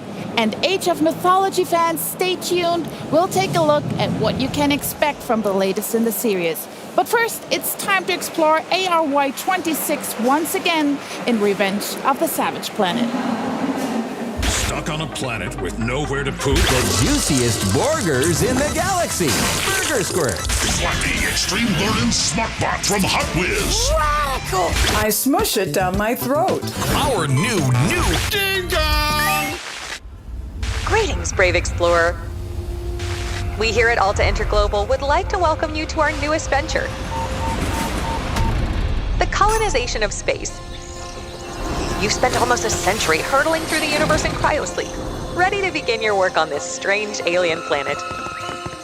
Unfortunately, changing market conditions have led us to the realization that space exploration is far too costly and unpredictable, and Alta has decided to cancel all future plans in space. I regret to inform you that you have therefore been made redundant. Your final check has been sent. We thank you for your service, and we hope you eventually find a way home. Good luck.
What started as a journey to the Savage Planet has turned into revenge. Here with more on what fans can expect from Revenge of the Savage Planet, please welcome producer Noémie Lecourier and creative director Alex Hutchinson. Thanks so much for joining us. We're very happy to be here. Thanks you. for having us. Thank you. How's your Gamescom going so far? Very good. Very good. Busy. Yes. It always is. There's so many games to play, so many things to see. But Alex, it's been a journey getting here, and not only to the sequel to fans, but also to evolve the game as a whole. Can you unpack that for us? Yeah, I think it's been a pretty crazy half a decade for not only us, but for the entire games industry. So we originally began as a studio called Typhoon Studios. We made Journey to the Savage Planet. planet. We were acquired by a large multinational.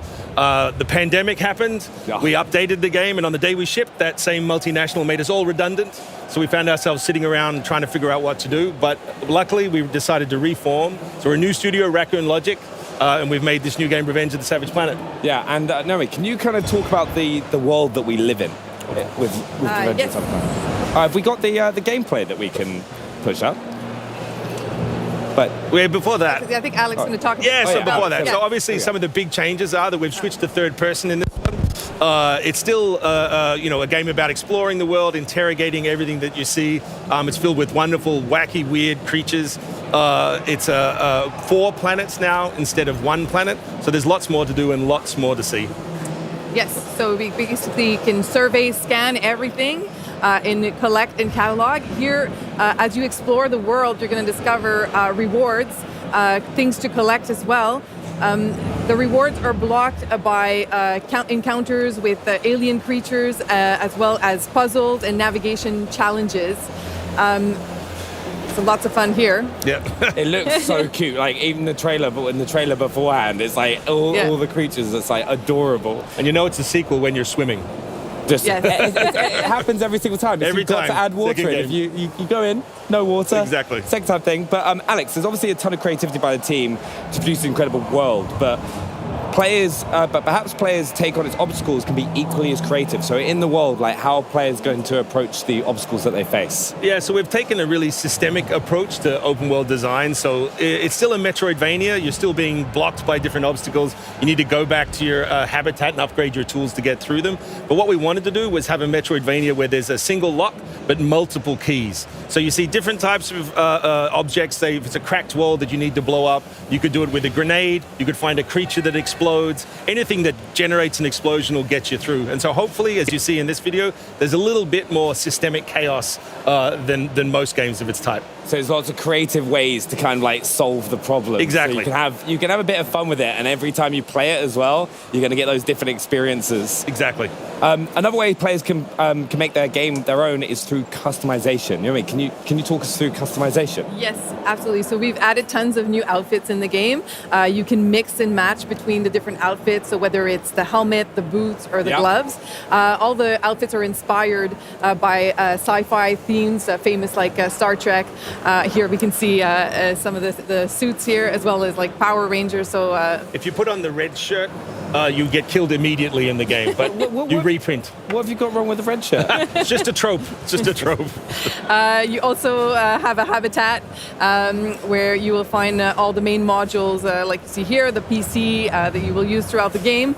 But there's also another section that you can fully customize with lots of things. So as you explore the world, you will find Alta crate containing Alta bucks that you can spend in the Alta store on furniture, accessories, and basically a lot of useless junk to really make the space your own. So I hope players have a lot of fun with that. It's like my own flat all over there again. You go. Just lots of stuff from Gamescom will kind of like come with me. By the end of it, I'll have plushies for days. But co-op is such a big part of the game as well. Can you kind of talk us through that, Alex? Yeah, so a lot of the team members have worked on different 2-player co-op games, whether it was Army of Two or Far Cry 4. We've had a lot of success with it. We think it's an intimate way to play with your best friend, your partner, your kid. And this time we've made sure you can do it in any way you can imagine. So there's not only network co-op, but there's split-screen co-op. You can play on the couch, and even cross-play. So you can play on any system with any other system. I love playing split-screen games as well. Like I grew up playing with my brother. Like every single game that we get our hands on to do split-screen, that was always the way I went and played. Perfect. Yeah, also, it's so good you've been able to return to this franchise and bring tons to the fans. This game looks so fun, it feels like fun, and went to create it. Alex, can you tell us what you think the magic is for this game and what makes fans love it so much? I think it's humor. You know, you see a lot of games that are very grey, very brown, very serious, and we wanted to get back to a world that was fun, that was upbeat, that was optimistic. We like the idea of exploring space because it's fun, and you're going to find something exciting. You're not going to find Matt Damon on the moon, eating poop mushrooms or Mars. So, like, hopefully people see that the humor in this is in the gameplay as well as the script, the joke we always tell is that, I can write a one-liner that's funny once, but slapping your best friend to their death off a cliff is funny forever. Yeah, you can just kick them off in as many creative ways as possible. Exactly. Like just trying to get through that cracked wall. But also, really importantly, when a player is going to be able to get their hands on the game. So it's going to come out sometime next year, 2025. For more info, you can go on the website, Savage Planet Game, and the wishlist as well, now. Please wishlist. Yes, please do. Yeah, and I can't wait to come and have a go with it as well. So thank you so much for joining us as well. And have you got any final words as well that you want to share with fans? No, we just please wishlist on whatever platform you like, and we'll show you some more gameplay soon. No, honestly, thank you so much. But Thank coming you. up, we've taken a spin in some new wheels and a turn with a new story in Starfield's first ever expansion, Shattered Space. But first, check out an action-adventure game about hope, robots, and the power of words. This is Dustborn. We need to stick together. We need to be a crew. We're on the run from people with space guns built into their arms.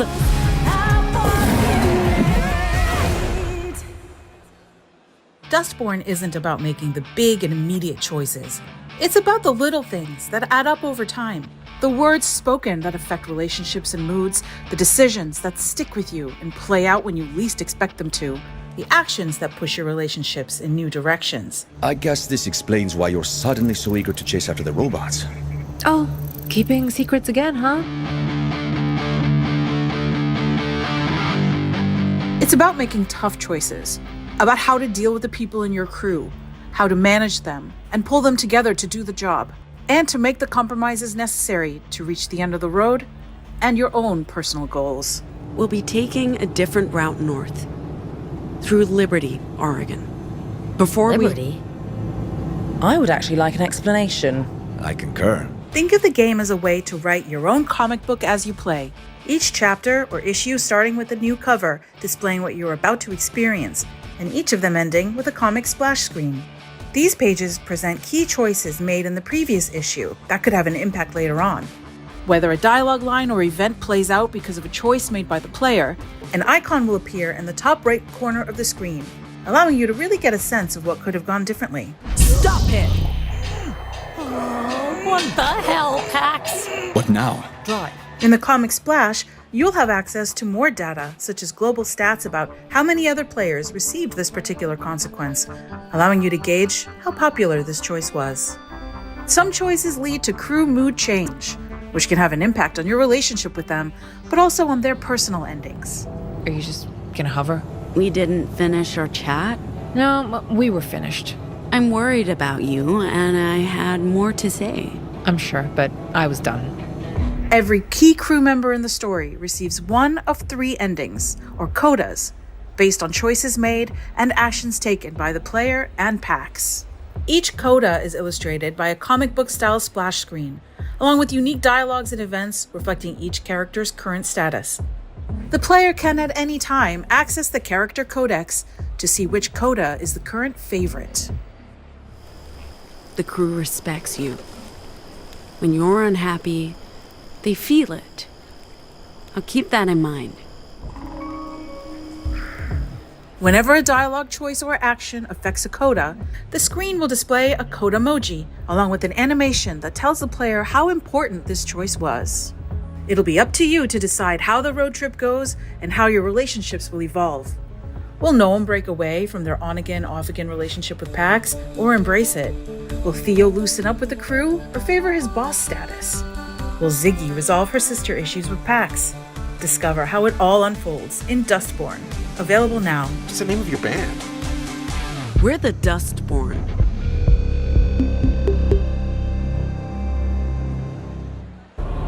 There is a dream that haunts me. A most dreadful nightmare, truly. It tears at me. The fortress of stone and valor, which I struggled to build, is now slowly crumbling into ruin.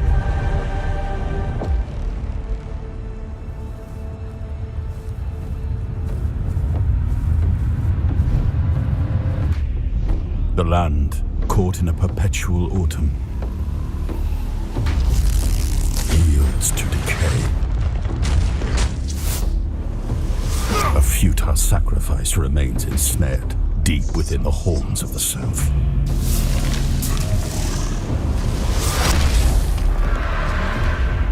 A shield, now weakened and cracked by time, fails to protect my people.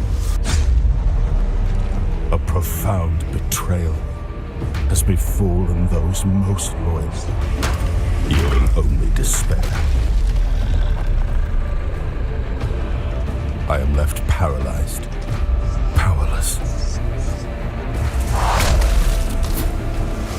Not more than a witness. My people, my legacy, everything is collapsing.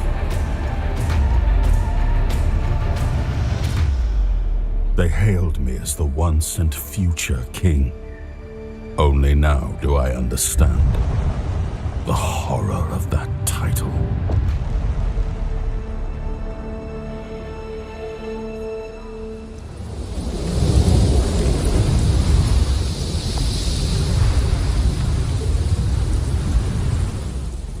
It's one of my favorite massive open world space adventures, and it's just got its first ever expansion coming up. Here with more on Starfield Shattered Space, please welcome lead creative producer Tim Lamb. Hi Tim, how are you? I'm doing fantastic. Nice to meet you, Bex. Awesome, it's lovely to speak to you today. So let's chat opening night live. We had a really fun look at a very vibey trailer about some vehicles. Could you tell us a bit more about that? I can. So we released the Rev 8, super excited. The team is so happy to have this new element that adds to planet exploration in the game. So, we have these dynamic worlds with, dense terrain, lots of very interesting obstacles. And now those worlds are our playground to drive around on. Heck yeah. We have a lot of...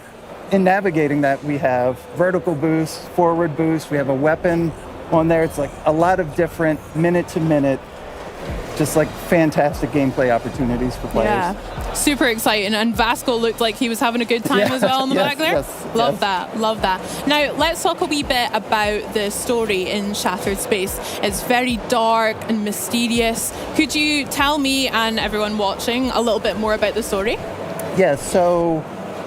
I think there's a hopeful optimism in the giant sprawling adventure of Starfield. You go to a lot of different locations, you meet a lot of different types of people, the cast of characters there, and Shattered Space, that tone, that mood, we were able to sort of distill it down and focus it into a location in the game around Dasra City. So we get to meet that new House Faroon, the people there. There's a moment of strife that they had. We get to experience that with them now. Yeah, they sounded a bit intriguing, shall we say, in the footage that we saw last night. So can you tell us a wee bit more about the House of Faroon and kind of who we'll be coming across? So, I don't want to... No spoilers. Sure. You encounter a derelict star station, and this starts you on your adventure to meeting the Faroon. You end up in their home world, Varun Kai, in the city of Dasra. There's been a catastrophic event. You deal with the minor houses of the faction of House Faroon to sort of uncover the mystery of what happened, and then, resolve it as you do as a player. Nice. There's lots of choices in there for you. Okay, very interested to find out what that story kind of leads us on to as well. Very good. Along with that story that we've been chatting about, there are some new game features as well as a huge new planet that we can explore. Could you tell us a bit more about those too? So we have the city of Dasra. We focused... All of our effort has really been focused on the area around the city.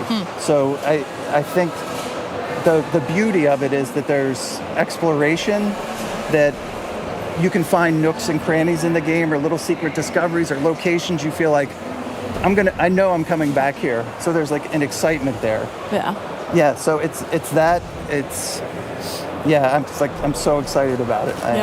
Oh, so excited as well. I mean, even in the trailer, we saw kind of a very summery, beachy vibe cruising around on our Rev 8 too. Have you taken it for a spin? I have. No, I do. And I think Shattered Space is like a fantastic playground for it. Now, you can take the Rev 8 to any planet. Yeah. You can take it into Varun Kai, Varun's homeworld, and drive it there as well. But like we support, I think that's one of the great things about our games is we always support any type of play style.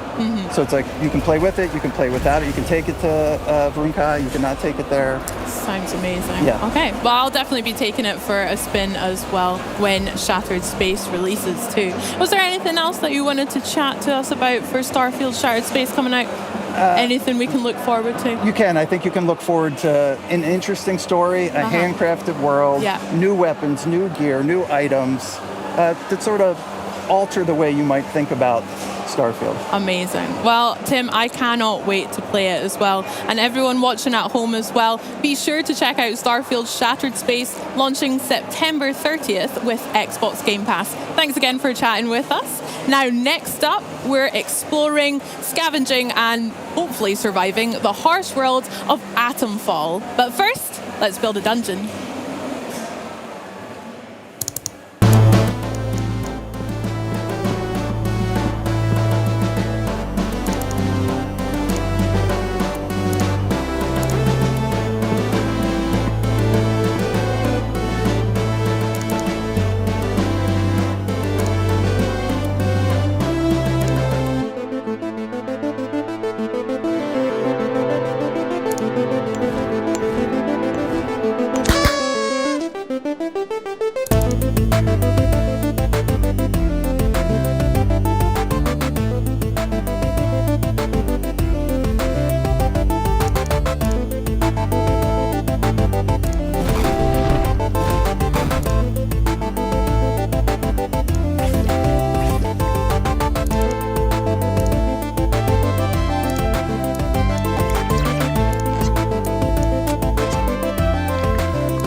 Hi there, I'm James, the designer of Let's Build a Dungeon, a game development simulator that's coming to PC and Xbox next year.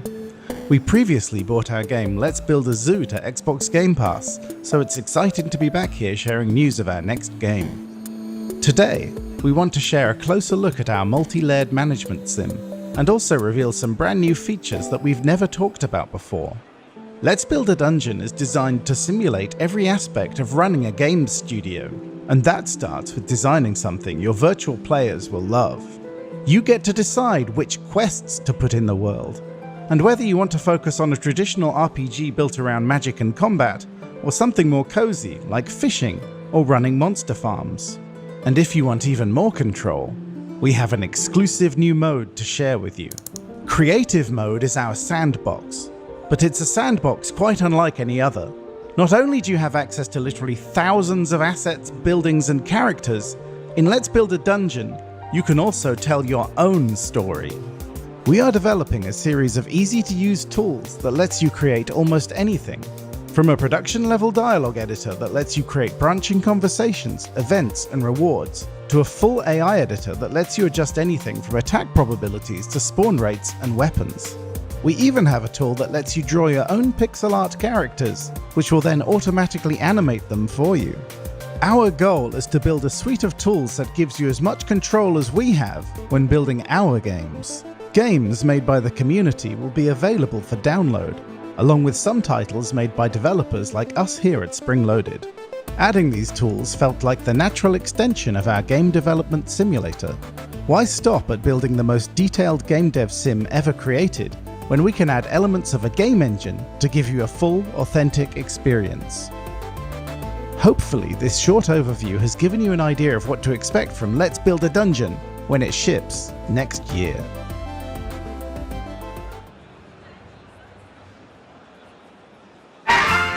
Windscale, the pride of Britain. Nestled in the picturesque Lake District, the state-of-the-art atom plant has transformed this rugged landscape into the envy of its northern neighbors. Scientific progress waits for no one. Wind scale. Everything changed when that bloody atom plant went up in flames. Citizens of Wyndham, there has been an increase in bandit activity outside the village walls. Temporary quarantine, they said? It's been bloody years. They're hiding something from us. Something terrible.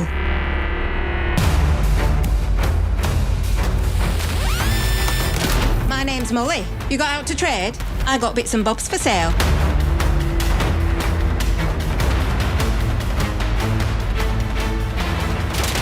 Please be careful. It's more dangerous than you can possibly imagine.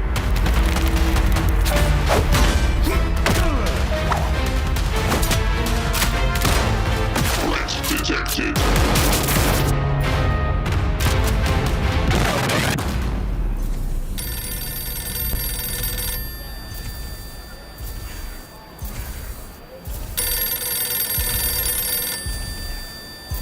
It's mystery mixed with folk horror weirdness, all set in a not-so-idyllic post-war British countryside, and believe it or not, it's based on a true story. Really? Well, here with more on Atomfall, please welcome Creative Director for Rebellion, Ben Fisher. How you doing, pal? How you doing? Welcome to Germany. Thank you. First time here, or?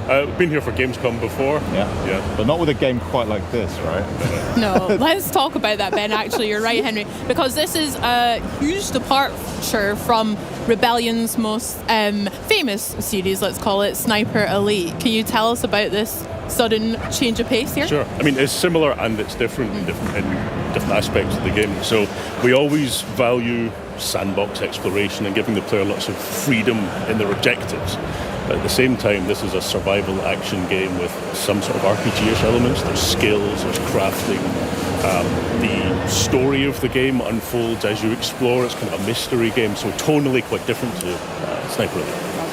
I love the exploration side of it. I mean, from what we just saw in the quick trailer, there's a lot going on. It's not just one sort of trope that you're sticking to. There's a lot to unpack. So maybe as we're checking out some gameplay that you brought along that we can experience, we can jump into some of the influences that have made it into this title. Because, like I said, it's a lot going on here, man. So let's check out some of this gameplay as well.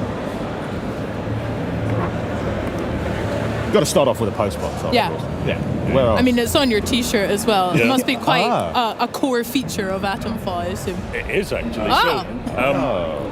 As you explore the world of Atomfall, you're uncovering a mystery. You're discovering what's happened in this post-apocalyptic quarantine zone in 1950s north of England. Different characters will ask you to do things for them, and they might help in return. And one of the characters that you can interact with is this mystery phone voice. You don't know who they are, you don't know what they want, and you have to choose which characters you trust and don't trust in your exploration. Kind of like Bosley, Charlie's Angels vibes coming through the phone. Yes, exactly. I like that. That's cool. Speaking about the story, and Henry, you mentioned it earlier. True story. Like, what is Surely that about? Yes. Well, surely not. Yeah. It's based on real-world disaster that happened. The first major nuclear disaster in the world was in Winston plant in Sellafield, so 1957. We wanted to use that as a jumping-off point for a story. So Jason Kingsley, one of the owners and founders of Rebellion, observed that there are lots of games that are kind of like post-atom storytelling, like post-atomic disaster storytelling, but none set around this first disaster that's happened in the world. So we took that as a starting point and then thought, what's a Rebellion kind of interpretation of that kind of event? So, like I say, we value that kind of sandbox exploration and player freedom, and then combine that with the sort of unique Britishness, and that led to the environment that we've got in the game. So it's kind of an alternate history story, and it's a mystery that you uncover what's happened. And as part of the process of building that game world, we looked back at 1950s storytelling. So references like the Quatermass series, which is one of the very earliest sci-fi serials, or like early Doctor Who, and things like that. So like UK TV Gold kind of cultural reference points that even if people don't know the reference itself, they know the influences that came from it. And at the time, there wasn't a clear distinction between like folk horror and sci-fi and those kind of stories. So it's a blend, it's a natural blend in the storytelling style of the 50s. And of course, you had to chuck some cricket bats in there for good measure. I mean, the combat's pretty crunchy, right? I mean, this is, like you say, a bit of a departure from Sniper Elite, which is typically long range, but in here we're getting right up, even the fact that it's first-person camera as well. Like, these are conscious decisions you've made. So why did it feel right for Atomfall to treat it that way? So in the case of Sniper Elite, you are an elite trained sniper. You know, Carl Fairbairn's like a human sniper rifle, right? He knows exactly how to fire a shot, miles to take out that one guy. This is a different character in a different situation. We wanted it to be a mystery, so there are no signifiers of age, race or gender for the player character. They're wearing gloves, so you don't know who they are. Their backstory is part of the mystery that you may or may not uncover as you explore. We wanted you to feel more like it's not so much a war zone as a pub brawl. You're desperately attempting to survive. There's not much ammo around. The guns are all rusty because everyone's been trapped in this quarantine zone for 5 years. You're mixing melee and ranged combat. You can throw your melee weapons. You can kick people to make them stagger back. We wanted you to be constantly, desperately mixing options and scavenging desperately for resources. So there's a real kind of tension as you play, which is very, very tonally different to Carl, who's calm and controlled and reads an entire situation before he decides what to do. I think we can definitely get on board with the pub crawl element. My entire playthrough is like it's a scene from Kingsman, basically, and it's gonna feel good. It's gonna feel great. Talking about Kyle and that he's an iconic character. What about the characters in Atomfall? Our player character isn't maybe so much of the focus, but are there other people that we're going to meet that are going to be key? Yeah. So I need to have the right answer that doesn't spoil too many things. But as you explore the game world, different characters will ask you to help uncover the mystery of what happened in the Windscale plant and maybe ask you to do something when you get there. And if you do that for them, they might try and find you a way to escape this quarantine zone, or they promise to. So as you explore, you've got to decide who you trust and who you don't trust, whether you think they're telling the truth or trying to manipulate you, whether you believe the same things as they do. So it's all murky shades of grey. There's no good guys and bad guys, and it's all completely open to the player. So you could theoretically kill every character in the game, and there's still a way to finish the game.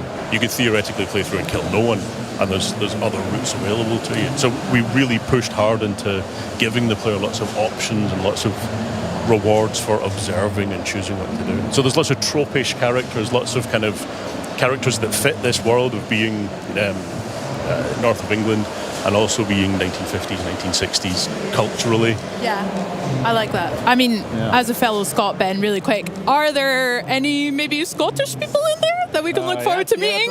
I'm sorry. No spoilers, but what we have done is we've taken like 1950s sci-fi, 1950s, or like old-fashioned folk horror type trope characters and Cold War scientist trope characters, and you'll meet those kinds of people as you explore through the game, and then still decide whether you trust them or not. Okay. So we got pub rules, we got crazy characters. They're all living in this open world that we're experiencing. Can you tell us more about that? How did you construct it? How big is it as well? Okay. Well, what Rebellion excels at is these deeply packed kind of sandbox maps. So the way that we've structured Atomfall is a series of like 5 or 6, depending on how you count, sandbox maps like the one you can see just now. And you can travel freely between them at any time. They're all thematically very, very different. And then there's loads of interiors and like large-scale, story-driven locations that you might uncover, as well as bunkers that are full of loot that you might find. What we wanted to do is really lean into that densely packed kind of puzzle box. So I've spent all day watching people play the game, and no two playthroughs have been the same. People can approach it all very, very differently, get different experiences. As you explore the game, you'll find leads as well. So we don't have a kind of quest system. We've got leads that you piece together clues that help you understand what's happening. So we built this puzzle box, this sandbox of interconnected options for the player, and then we just let them go for it. They might find a difficult, dangerous place and die, but we signpost very clearly that it's a dangerous place, and then it's kind of up to them what happens. That's right. I love a puzzle. I'm buzzing. Yeah. We're great at solving them together, to be fair. Well, we could work on it. I mean, You just said that there'll be leads that players can follow.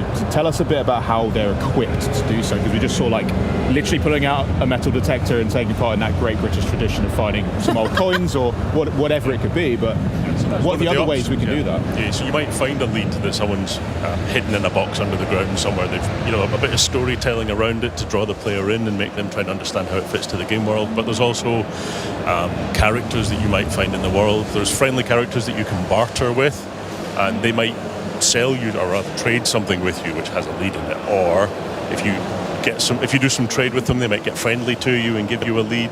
You can also have conversations with characters, and if you choose the right choices, you might get some more information from them. The way that we've approached those is the same kind of high stakes player freedom. So you can get the conversation wrong, right? You're not working your way down a list of conversation topics until they grey out and then moving on to the next one. It works more like a real conversation. So if you judge their personality wrong and say the wrong thing, they might shut down and stop talking to you, and you've pruned a chain of leads that you might otherwise have found something interesting in the game world. So you're always having these influences and layers that you may even not notice are there. That sounds so smart. I can't wait to dive into that as well. That's so cool.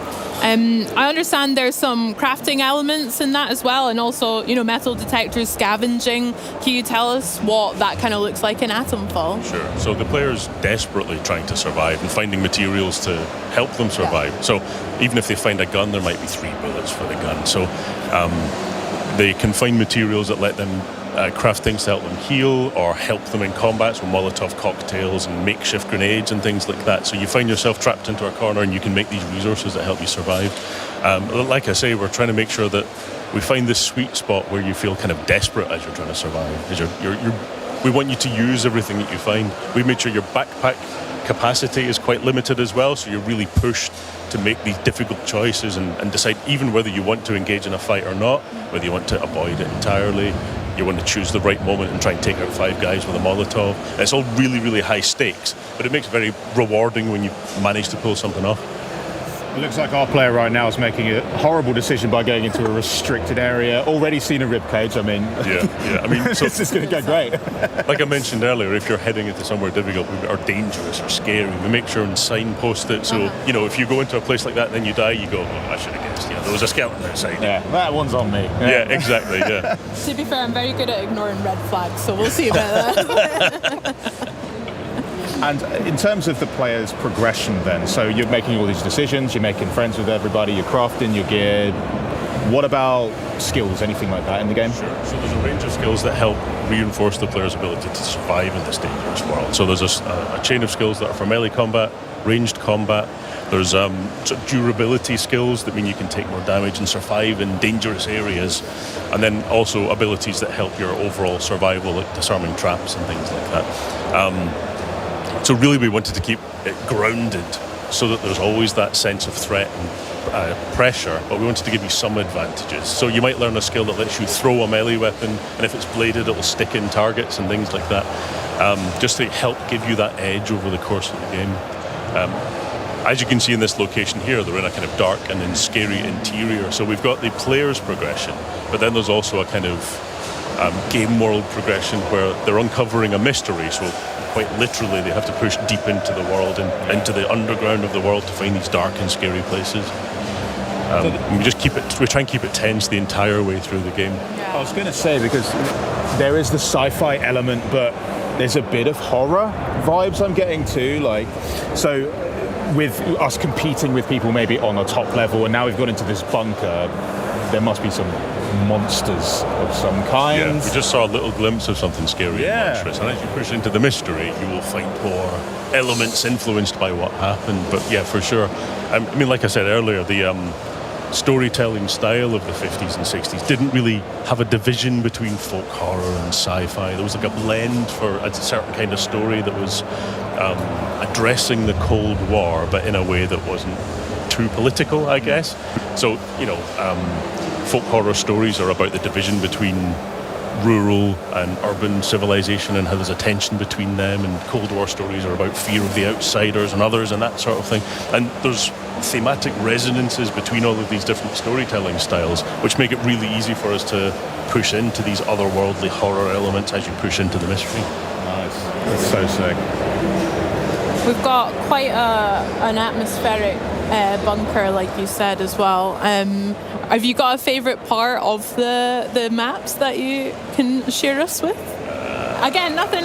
I'm really pushing it here, but any favourite place to maybe have a picnic or anything like that? Well, actually, there is a favourite secret place which I can tell you about a little bit. So, as the player is starting the game, they're given one lead. A person tells them that the heart of this mystery is a location called the Interchange. So to begin with, you're trying to find this place, and as you make your way in, it's all unpowered, it's been shut down, it's been quarantined, and you push into it and open it up more and more, and it's like an unfurling flower as you find all of these leads that are the heart of the mystery.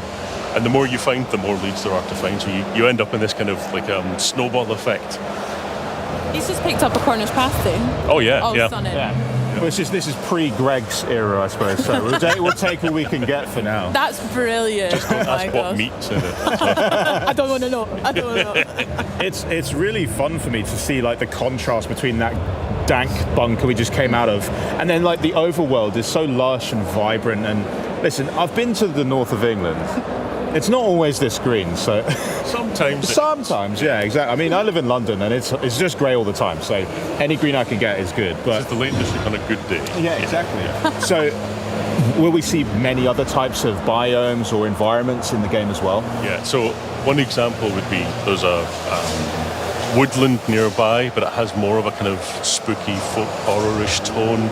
As you get into it, it feels more mysterious and occult. And there's a group of kind of pagans that if you tread wrong, they'll cut your face off with sickles, you know. Yeah. Or you can find a friendly character who's sort of part of that group and talk your way into their compound. So we give you all these different options to, you know, for whichever faction there are, ways to befriend them or get in a fight with them. Choose them.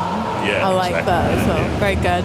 I mean, I think we, especially at Xbox On, are super excited for Atomfall and to check it out and maybe even come across ourselves, because Henry and I and Charlie have actually been scanned into the game, which we're very excited to maybe come across ourselves. Oh, there we are. Yeah. There's Henry getting his wee... Yeah, I have to say it's maybe not the most flattering, methods of doing it, but what are you actually doing to me there? Because I just signed something and agreed to show up dressed as a big baby, and apparently that's for something. But yeah, no, what did you guys do? Oh, yeah, I thought so. Yeah, thanks. What is it that you guys have to do to get someone scanned into your games? Because the realism is quite impressive. Sure. So we go through a highly detailed scanning process of every angle of your face and different configurations. So we get wrinkle maps and things like that. What do you mean? I'm perfect. Of course, yeah. So we didn't bother with the wrinkle maps. Oh, great. So they're all assembled by character artists and rigged so they can animate. And then we, in the case of Atomfall, we then put that in a sort of character builder system. That means we can put costumes on the characters. We might grub your face up a bit because they've been surviving for 5 years without washing machines and soap. And then we just find exactly the right spot for each kind of memorable face in the game. I'm definitely looking out for where I am. If I'm on an enemy, that's okay. I've always wondered what I'd look like if I had a cricket bat to the face. So this is great. And you're going to be getting scanned in pretty soon. Yeah. I can't wait. As long as you put some fake eyelashes on me as well, then make that. I'll make a note. Yeah. Are you in the game as well? Have you been scanned? No, I haven't been scanned yet. Okay. No. You have to shave a beard off if you want to get. Yeah, you had to do that. That was fun. Yeah. It was just the beard that we had to shave. Right. Yeah, the rest was optional. Oh. Yeah. Whoops. Honestly, I cannot wait to play this game. It looks bonkers. It looks British as heck. And honestly, we're going to play it so much when it launches next year. Thank you so much, honestly, for just stopping by. Enjoy the rest of your Gamescom. And excellent. Thank you very much. And we are going to be taking a little look at some other games, but your game's coming out in 2025 on Xbox Game Pass, which is great. But next up, we're going to be throwing it back with some Age of Mythology Retold. But before we do that, we do want to check out some new gameplay. It's Dragon Ball. Oh yeah, Sparking Zero. It's back. Check this out.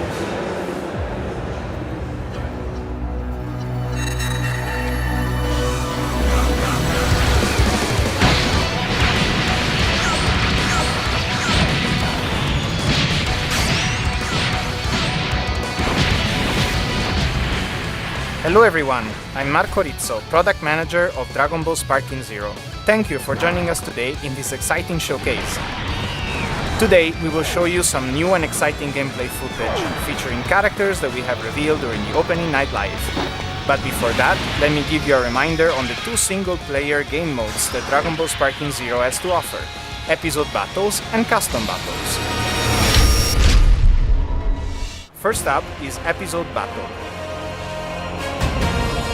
In this single-player mode, you can take the point of view of 8 different characters, including Goku and Vegeta, and enjoy famous battles from the anime.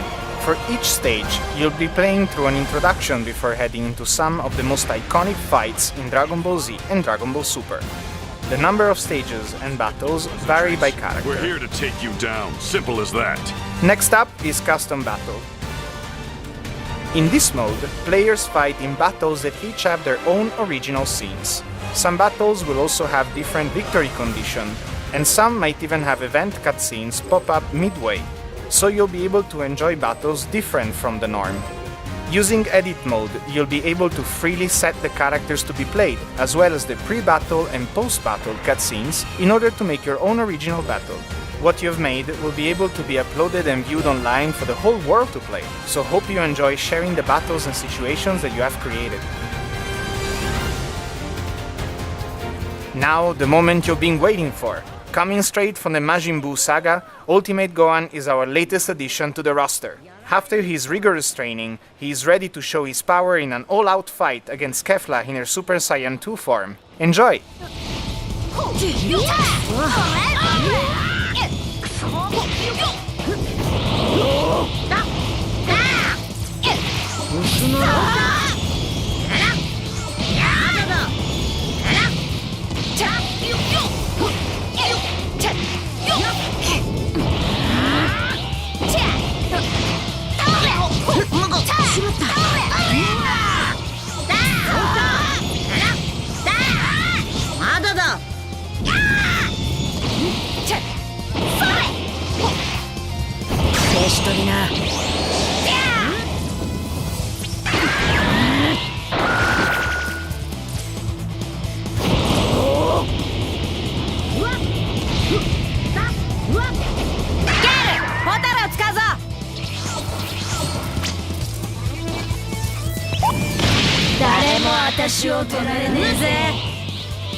Now, there is nothing like enhancing a classic with modern graphics and gameplay mechanics. And if that classic feature can feature, new expansions and a remastering of the multiplayer experience, well, in my eyes, it's even better. So here from World's Edge even, to give us the latest on Age of Mythology Retold, please welcome Senior Director of Production, Ernest Yen, and Senior Game Designer, Kristen Perillo. Welcome and prostagma to you. Thank you so much. Now, Age of Mythology, there's loads going on here at Gamescom. Yes. In general, there's loads going on anyway. But you also had a pretty epic opening night live. So I want to hear all about that. I want to hear all about the booth. I want to hear everything. Great. So first, thank you, Jeff Keighley, for showing the awesome premiere trailer that we just showing in opening night live last night.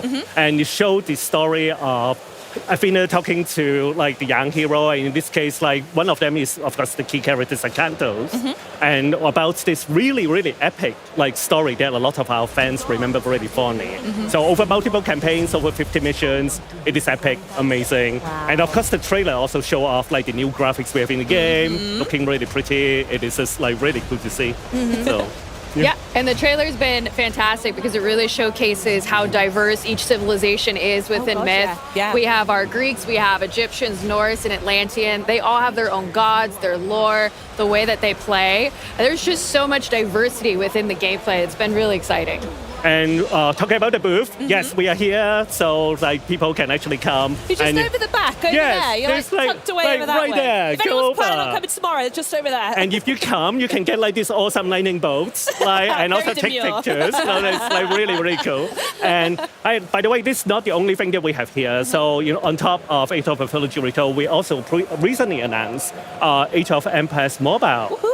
And then, if you come by the booth, you can get this awesome pop socket. It's amazing. So I highly recommend. I'm going to be first in the queue to get one of those as soon as possible. It's so cool. And the game is actually, we just announced that it's going to be available globally on October 17th.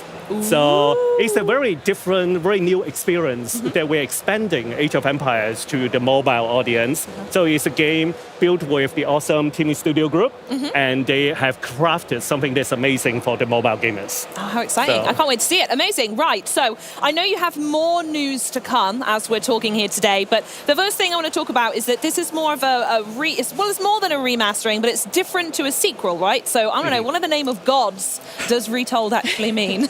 Right. So for a few years now, our fans know we have been building these things called definitive editions.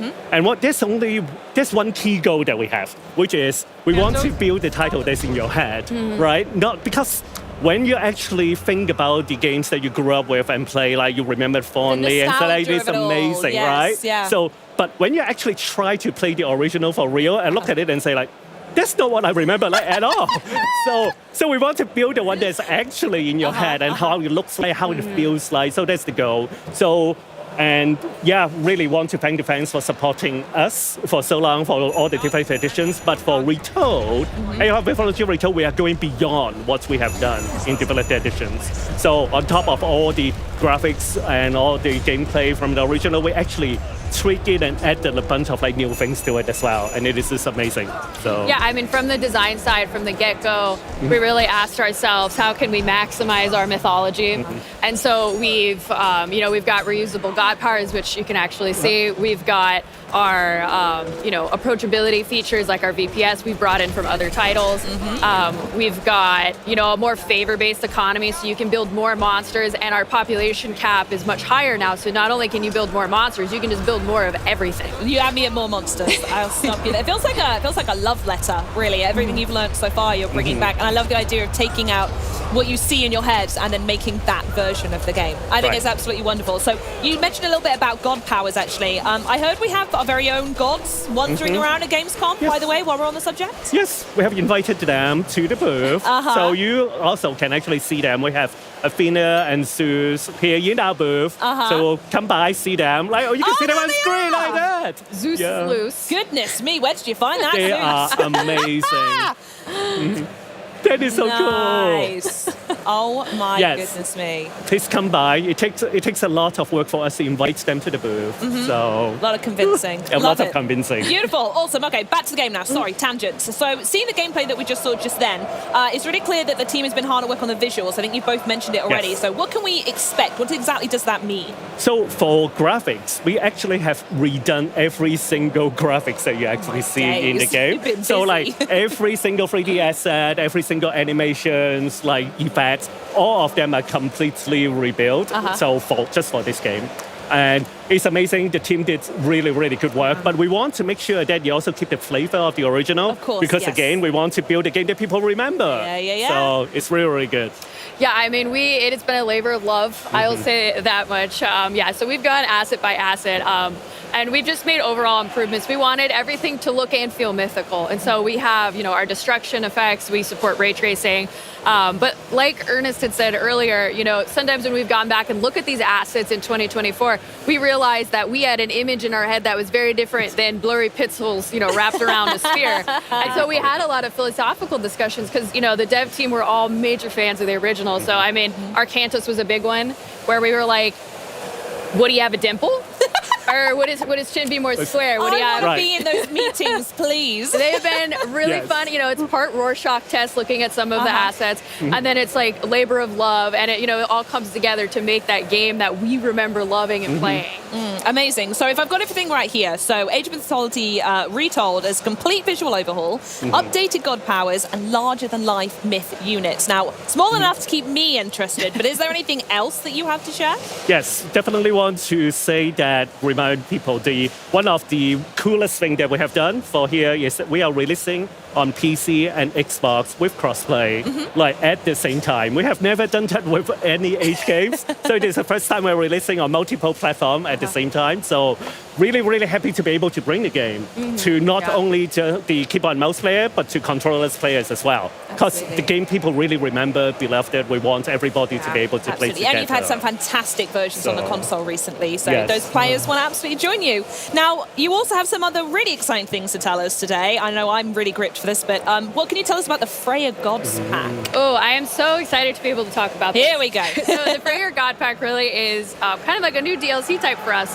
And what we really wanted to do was offer the players a new strategy type for the Norse, which is, a beloved civilization from the legacy game that can sometimes be very offensive in the way that it plays. And so with our Freyr God Pack, we wanted to offer a defensive skew to it. So with the Freyr God Pack, players will be getting 4 new god types featuring Freyr, who is the god of fertility and kingship, and then 3 minor gods, as well as all the things that they come with, like their myth units and their god powers. Wow. Oh my goodness me. That's insane, by the way. 4 new gods. Amazing. Are you able to talk us through each one? Can we do that? Yes. Oh, amazing. Excellent.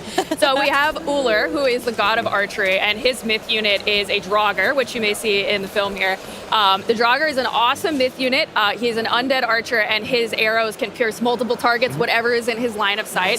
We have Aegir, who is the god of storms, and his god power, he has a horrifying hailstorm that will slow everybody down, and it's very frosty. And he is one of the best myth units, which is a rock giant, and if you upgrade him, he can eat buildings, and he will. God, I love this game. And our mythic age god is Vidar, who is the god of vengeance, very appropriate for the mythic age. And so his god power, he calls upon Fenrir, which is a mythological wolf. And Fenrir is interesting. He has a path of destruction. He'll light forests on fire, and the wolf comes up in a very scary, ghostly manner. And then his myth unit is actually my personal favorite. Another famous character from mythology, Fafnir, who is a very greedy dragon. Everywhere he goes, he leaves like a trail of poison. Love it. And if you slay Fafnir on the battlefield, he actually melts into a pile of gold coins. Oh, wow. So it's been very fun to I make. really and very love fun to how play. much you've fleshed out each of those. Like, yeah, that one's going to eat buildings, isn't he? Love it. So amazing. good. Wonderful. It's amazing. Just want to do a quick reminder that Freya is going to be part of the premium edition of the game. So if you want Freya and all both the major and minor gods, so definitely get the premium edition. And by the way, if you get the premium edition of the game, you also will be able to access the game earlier. So like the game is coming out September 4th, but like if you have the premium edition, you can start playing on August 28th, 7 days early. Good deal to me. Love it. Yes. Awesome. So as well as choosing your god and battling across this frozen north, what other new content can we expect from the Freya Gods pack? Yes, so with the Freyr God Pack, there's also a new playable level called Reagan Leaf Rally, and I won't spoil it. It's very fun. You'll get the chance to play all of the fun new myth units and god powers and techs I just mentioned. And really the best part of this level is that it does feature one of our villains from the Legacy campaign, Gargarensis, who is just a peach. And it's a great experience. Stuck on peach there. I can't wait to unpack this expansion, but I need to ask you both, Ernest, Kirsten, what dates? I know we spoke them a little bit, but let's go over it one more time so everyone's got them written on the calendar at home. Yep, September 4th is when the game is coming out. So, but I do want to be clear that the way that we like to build our games, September 4th is really just the beginning. So we will continue to support the game, we'll continue to do updates, balance, listen to consumer feedback, and honestly, our players are amazing. They give us really good feedback, and then we can continue to improve the game. Yeah, So. and part of that is, we have 2 new Pantheons coming with playable civilizations, and then we also have a new game mode, Arena of the Gods, which we're excited to talk about soon. Ooh, how exciting. Well, thank you both so much for joining me. It's been an absolute pleasure. I'm going to make sure I get the pop socket. I'm going to make sure I get whatever these things you're wearing. I'm going to hunt you down. I'm going to get them. So thanks so much for stopping by. There are loads more Age of Mythology stuff going on for all types of gamers. But first things first, as Ersten said, if you haven't already, make sure you pre-order Age of Mythology Retold Premium Edition to get the Freyr Gods pack, 7 days early access, and so much more. You can play early from August 28th, and that is only 1 week from today. And that, my friends, is a wrap on day 1 from the Xbox Gamescom booth here in Germany. Join us tomorrow for Star Wars Outlaws, the latest chapter from Fallout 76 Milepost Zero, and then we'll dive into the most ambitious story arc that World of Warcraft has ever seen. And there's probably going to be so much more too. So until tomorrow, have a great day. Auf Wiedersehen.